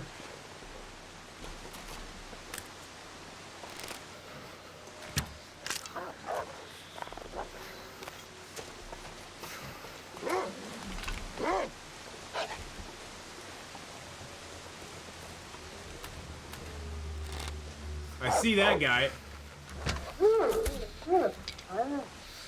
And guess what, Mr. Wolfie? You broke the bow. You get to keep the bow. Have the bow, Mr. Wolf. There you go. There we go. All right.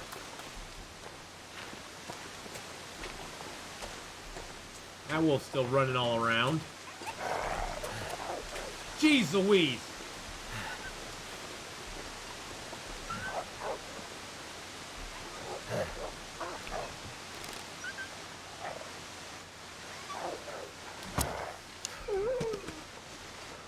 That wolf was glitched. Woo!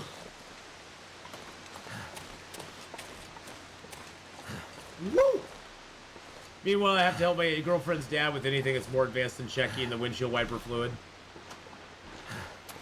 Remember, kids, the more rested, well-fed you are, the better the struggle chances. Well, that is true. That is true, Blackman PL. You are totally right. That is totally right. But yeah, I mean, my first car was a 76 Honda Civic CVCC. Not only did I replace the engine in that, I replaced the transmission, the brakes, did basically fixed everything in that car on my own.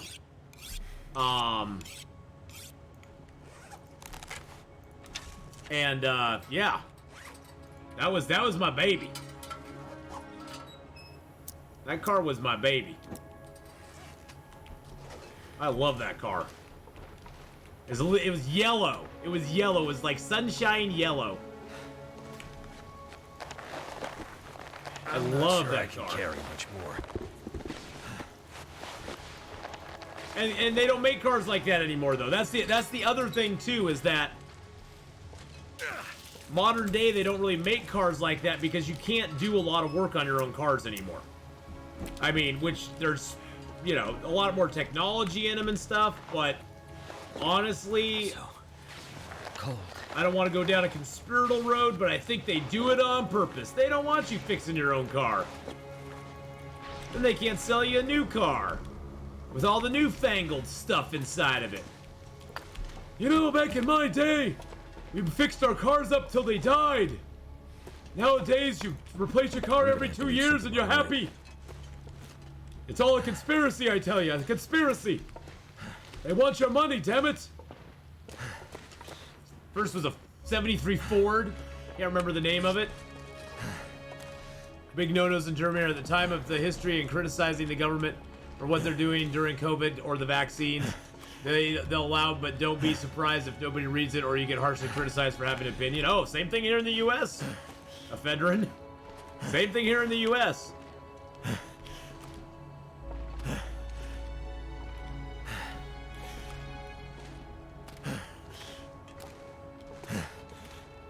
Your first car was an Opel Corsa, a GM product. You love that thing. My grandma and grandpa actually had 2 VWs. One was a Bug, the other was a little wagon. They'd gone over to Germany and bought both of them in Germany and then had them shipped back. So they were the good ones. They were the actual German-made ones, not the crap that they imported over here and gave to us Americans. They were actually the good German ones. Not the crappy VWs that they imported. Because there is a difference. A huge difference.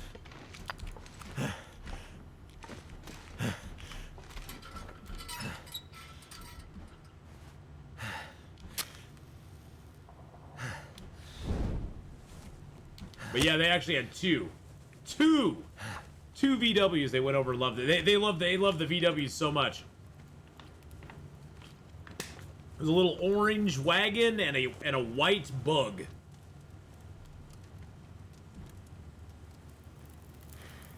My place looks like a car lot next to a wrecking yard.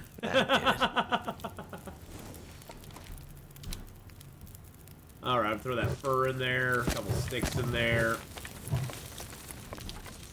Oh wow, he's got a lot of meat on him. He's a beefy boy. He's a beefy little boy, ain't he now? Might have to drop some gear.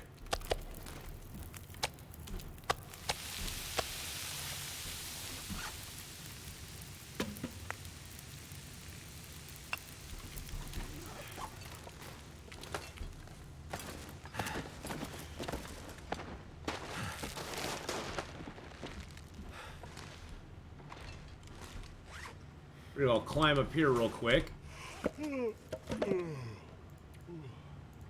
Drop a bunch of stuff up here that I don't need. Didn't really need to bring the hacksaw, I guess. That's okay. How much water do I got? Yeah, I got a little bit of water.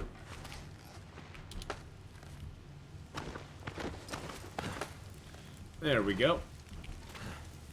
Boopity-doo. 6 minutes, 30 minutes, we'll eat that. I have 10 acres of good project rigs. Nice.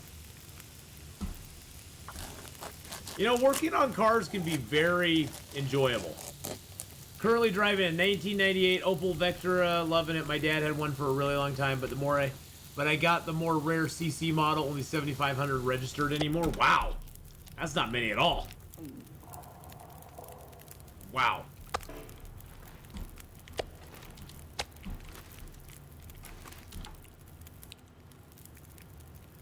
Great way to have people, yeah, get their ad blockers out, yeah.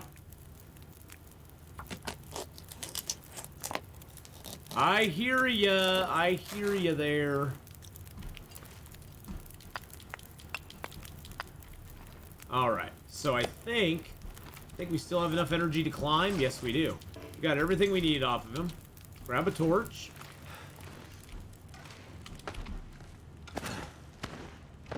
Oh, there we go. There we go. Get up the rope. Get up the rope. Beautiful. Pick up all my stuff. Oh, there's a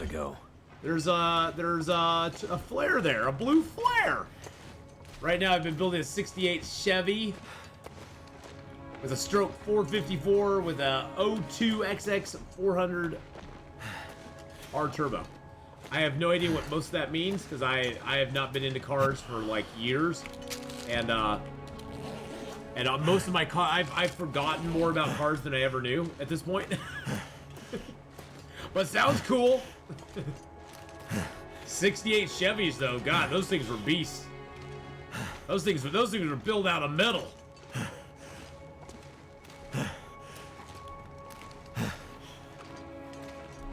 Those things were built out of metal. They're really nice. They're really super nice back in the day. Alright. We'll go up here. It's still early, but we'll go up here and I guess we'll sleep for a little bit. Maybe we'll do something else. Drop the hide and the guts. There we go. I'm gonna eat up the meat first. Alright, we're good there. Alright. Our clothing did not really take that much of a hit. Our clothing got a little damaged by that attack, but not by much. I guess I can repair that up. It's always good to have your moose hide satchel in top condition. Max used to work on cars all the time, spending all my money on it. Hence the X part. They do get a little expensive. It gets a little spendy on the cars. How much am I getting per sharpen now? Sharpen chance. Oh, it's only 4%. I'll sharpen up 2 things real quick. Sharpen them up to 100.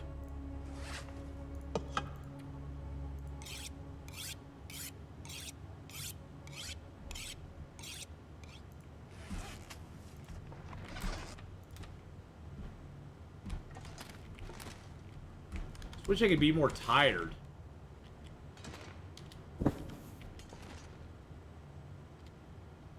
Well, I'm tired. I just wish it was later in the day, I guess. That's what I'm wishing for, is if it was later in the day. You know what I'm going to do? I'm going to drink one of my birch bark teas.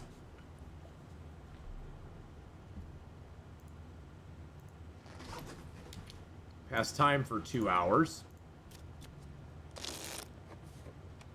The birch bark tea will activate, healing me. There we go. Then I'm going to drink... I know! And then I'm going to drink another birch bark tea before I go to bed. That way we'll have, like, full health when we get up.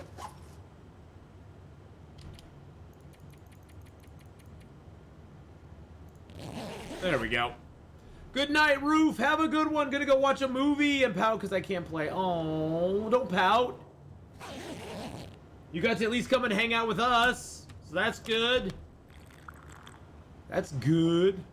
It's good. It's good. It's good. Got some time for a little bit.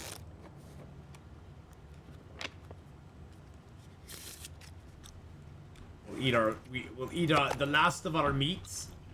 Hey, by the Papa, how you doing? Hello, hello.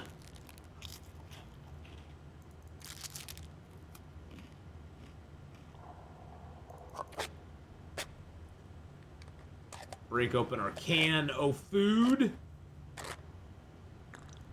See, there's still a use for tomato soup. Drink up some of our water. Pick up our bedroll.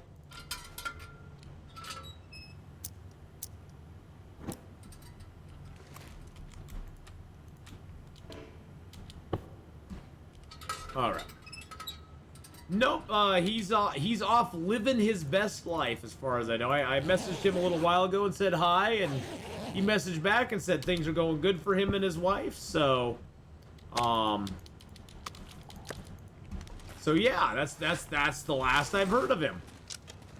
But that was just a little while ago. But yeah, he's they had their move. They were moving to, I believe, Texas for his job. But yeah, no, he's doing good. He's doing good. But thanks for asking about him. I'm sure if he's watching back on a YouTube video or something, he probably appreciates people asking about him. So we're gonna go over here first. Try to get the bear. Try to get the bear and see what we can do from there. Conversation I just had, because it's cute, and I think we could probably use some cute. Artemis squeaks. Me? Are you a mouse or cat? Artemis squeaks. Squeak, meow, squeak. Me. Both then throws the ball. Yep, both. Don't see the bear down there. Now, if you want to be safe from the bear, if you get up here... I hear him now.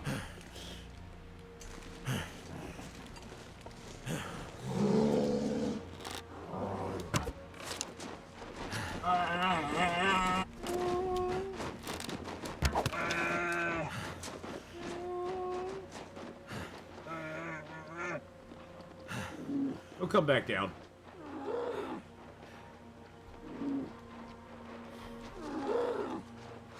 He can't get you up on this rock.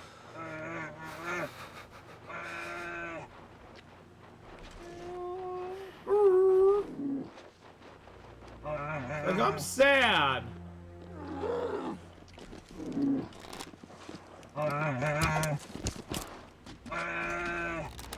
Can't feel my feet.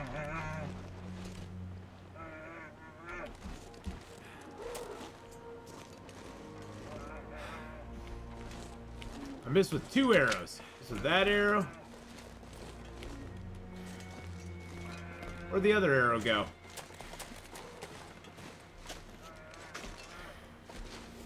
This was another arrow here too, and I can't remember. Oh, there it is.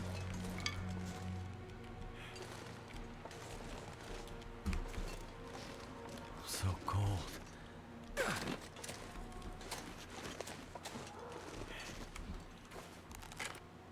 Get a Maglin's fire started? No.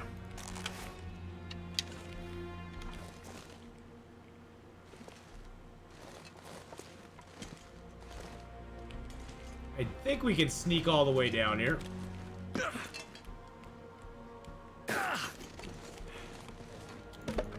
Alright, Mr. Bear, where'd you go? Where'd you go, buddy? Where'd you go? Let's go sit in this cave for a second. We got 7 bears at the moment. MC with a 6-month resub.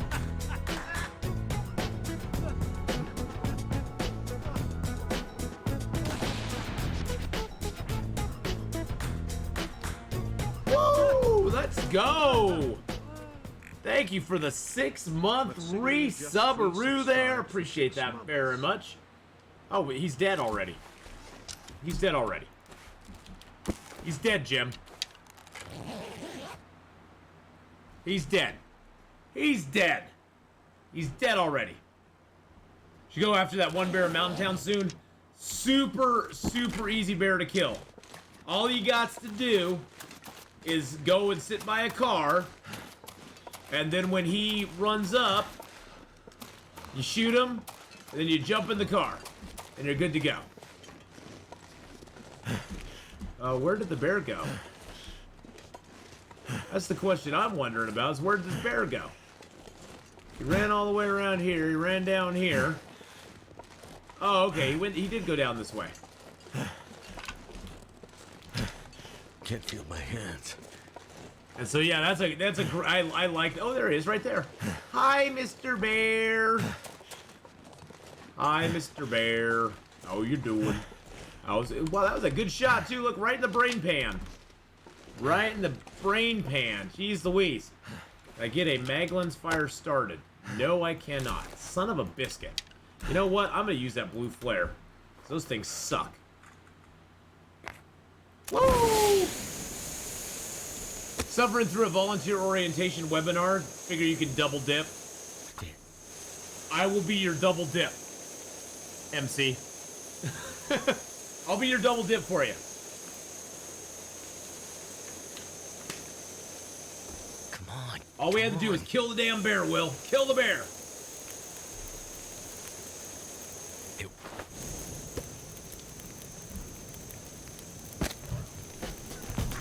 Woo! Sono Gal with the 39 months.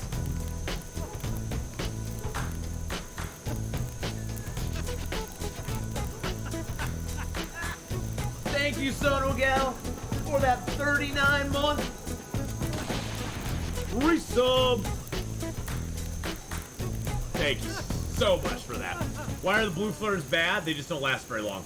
To Novel 11 just resubscribed for 39. For my style of gameplay, blue flares are good for a fire lighting, and that's about it.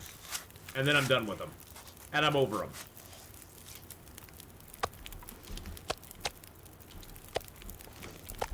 Cause yeah, I don't really, they don't have a long, they don't have a super long, life. They burn out very fast. They're supposedly good against timber wolves, but I've never really noticed an appreciable difference. But supposedly they're really good against timber wolves, which I've never really noticed. And they just kind of suck.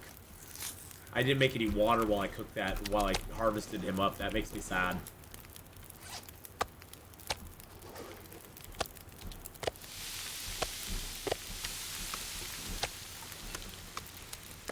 This pack is getting kind of heavy. Now, one cool little thing you can do. One cool little thing you can do is you can go back over here to the bear's cave. You can drop stuff off in there, which we're actually going to do.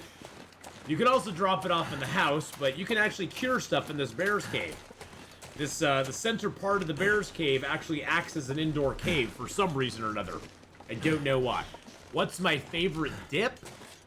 What kind of dip are you talking about? I really like sour cream and onion. But I like honey mustard probably better.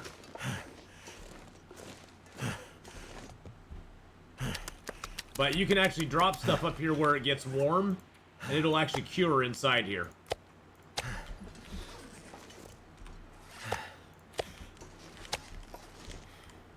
And this also acts as kind of a warm area as well. During blizzards, it will get pretty cold in there, but most of the time it's pretty warm in there. Ash Canyon has several spots like that where it's like, it's outdoor, it doesn't seem like it should be warm, but you go into this little alcove area and there's like a pocket of warmth inside of it or something. I don't know why. And I don't know why.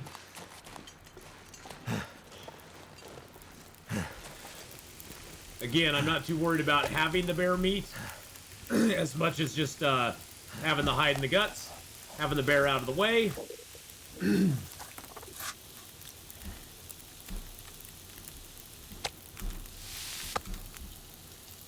Sorrow Schism converted from a Prime sub to a Tier 1 sub.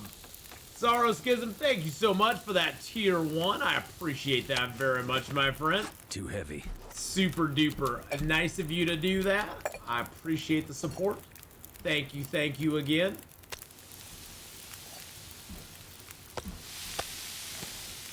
I meant to put the big ones on there. There we go. This is Ash Canyon. Yes, we are at Ash Canyon. We're up by the foreman's retreat is right over there. The little mining camp is right down there. We just killed the bear. We just killed the bear here. By it. The bear's down. We took out the bar.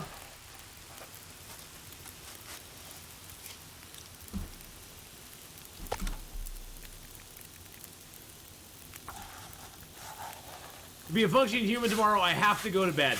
Well, Ephedrine, I don't want you to not be functioning, so get some good rest, my friend. Thank you for coming by and hanging out with us. I really, truly appreciate it. And thank you for being part of the squad, part of the team. We'll see you later on, buddy. Get some good rest tonight, my friend.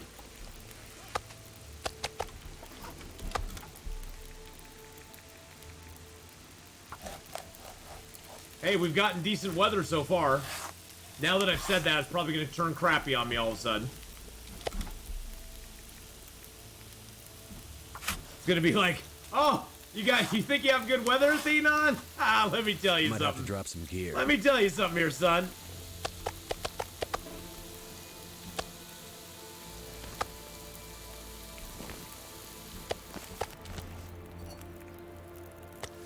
Like that old fire marshal bill. Let me tell you something.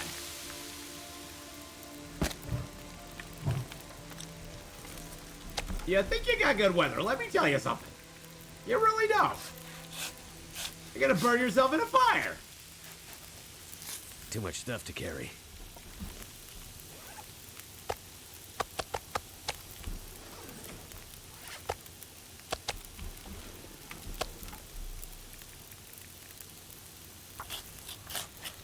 wanted to bust out my Switch and play some Long Dark. I still have to clean. I must adult the dangers of watching a good streamer. Oh, snap-a-doos. Well, if it's any consolation, in about 5 minutes we're going to be switching over and playing a little bit of the Infected. So you won't have to suffer Long Dark withdrawals at all. So I need to drop something. as we'll switch over and play a little of the Infected here in about 5 or 10 minutes. I just want to get this bear harvested her up.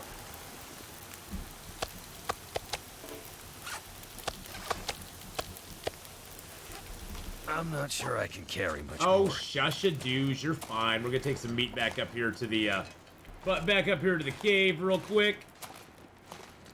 Drop it off for future use, for when we feel like, you know, coming back and cooking some of it. Long Dark withdrawals, yeah. Yeah, you know, I go through that too. I stopped playing Long Dark for a little bit because I just was wanting to kind of come back to it with fresh eyes. You know how when you play something for so long, it's not that you become bored of it, you just become kind of like meh to it. You're just like, whatever. I wanted to come back to it with some reinvigorated passion and fun and interest. And I'm glad I did, because now I'm like excited to play it again. Or for a while there, I was kind of like, I just don't want to play it that much anymore.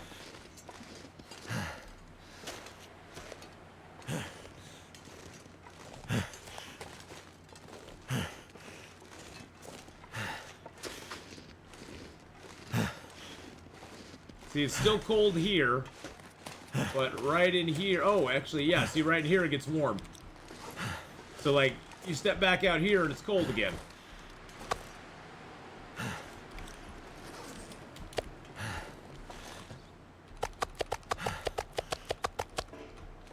Put all those there. Beauty of Switch is it goes with you. I've been going through the painful process of re-obtaining badges on the Switch.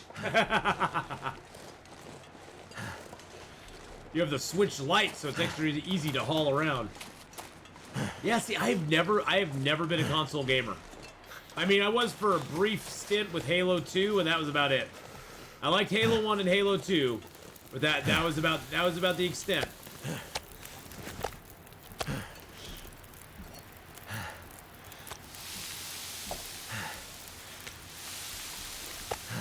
None of the other ones ever really interested me that much. I did play Knights of the Old Republic.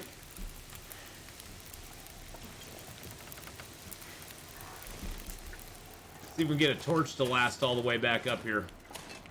I'd like to get a fire started up here and make some water. That'll depend on the torch. You might like the Returnal. Yeah, I just don't like consoles as much. I'm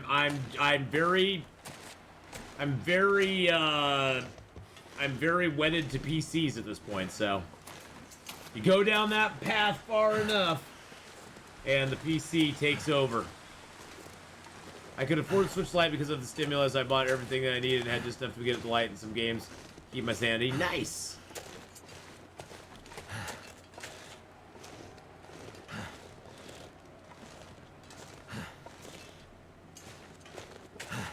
Got the OLED and gifted the original pre-order Switch to my son. Oh, that was nice of you. That was nice of you.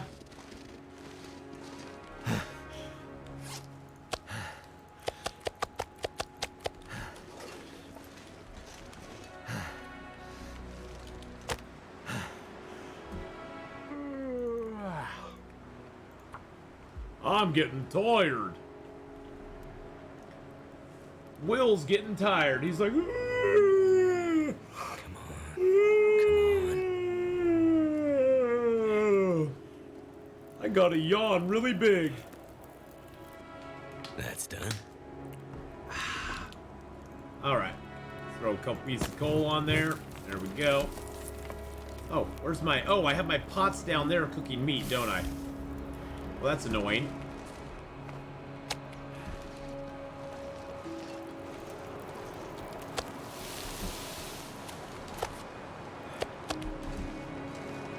That was silly of me. I got my pots down here cooking my meats. Actually, I think I have a lot of big teas on me right now. Oh, geez, yeah, I have like several large teas on me at the moment. Let's drink those down, make them nice and light.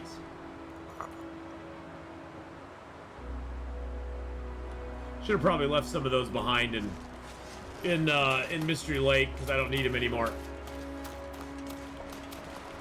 Returnal is PC.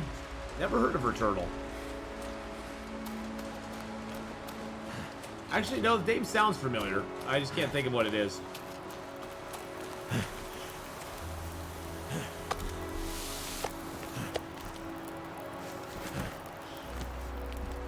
This pack is getting kind of heavy. Oh, it's not too heavy, Will. Just take a chill pill.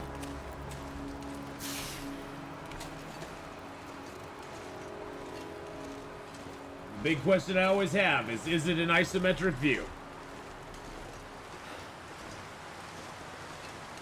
Returnal. I don't see it. I don't see it on Steam. Return alive. Return alive. I spell it wrong. Returnal. Nope, I don't see it on PC. I don't see it on Steam. It's not on Steam. I'm not gonna bother. Probably like on GOG. It's probably on like one of the other platforms, Epic or whatever. It's not isometric. I don't see it on PC. What's it actually called? It's not. I type in return.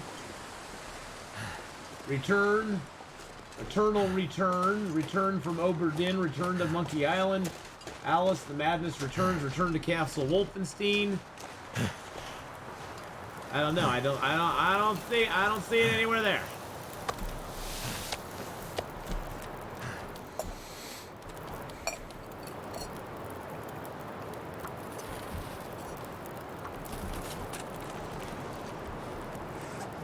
I'm probably just blind because I'm old, but I still don't see it.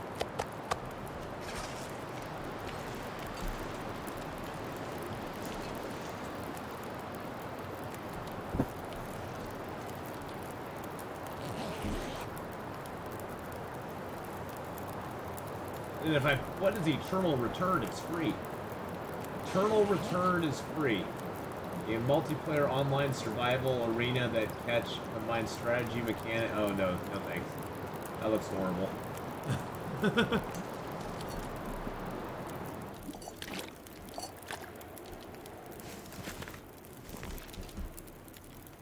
Might have to drop some gear. We don't have to drop nothing, buddy. Grab another torch, just cuz.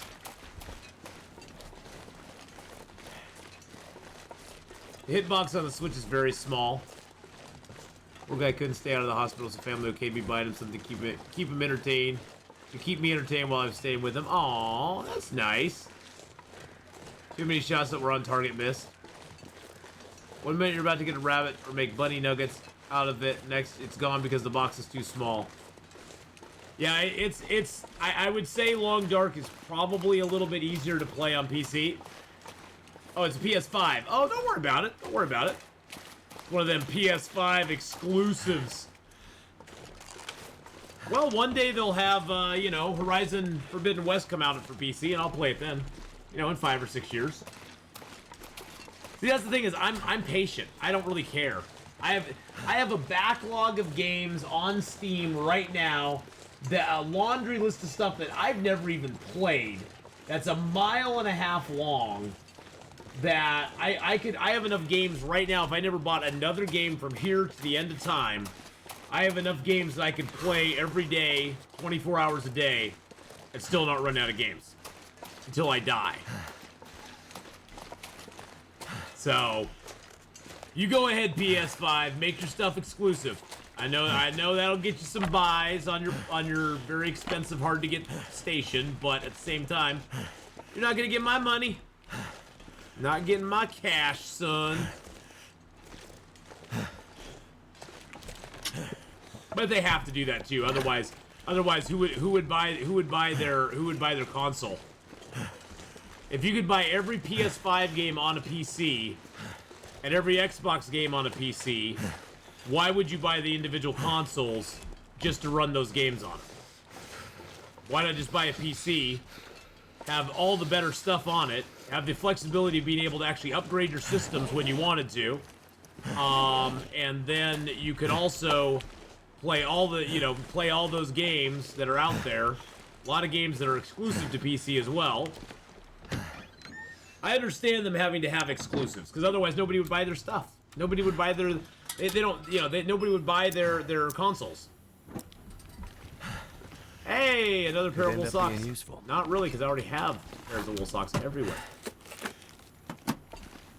I have 15 games, I can't play them all. Yeah, let's see. How many games do I have now? Where can you see how many games you have on Steam? 227.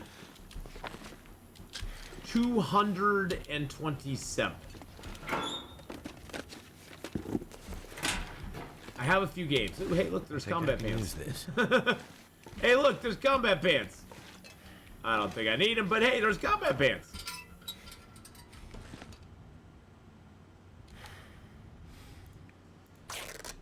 They have a program just play PS and Xbox games on PC.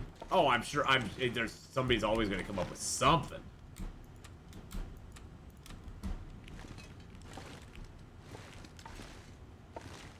But then again, that's not something that is a widely, your normies like me, Ripper, have no idea how to even access something like that, do anything like that. Normies like me have no clue how to make that all work.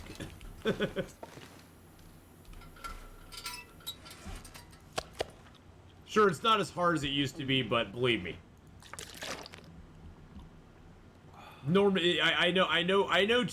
I know to the younger generation, it's very good, it's very nice. But older guys like me just have no clue.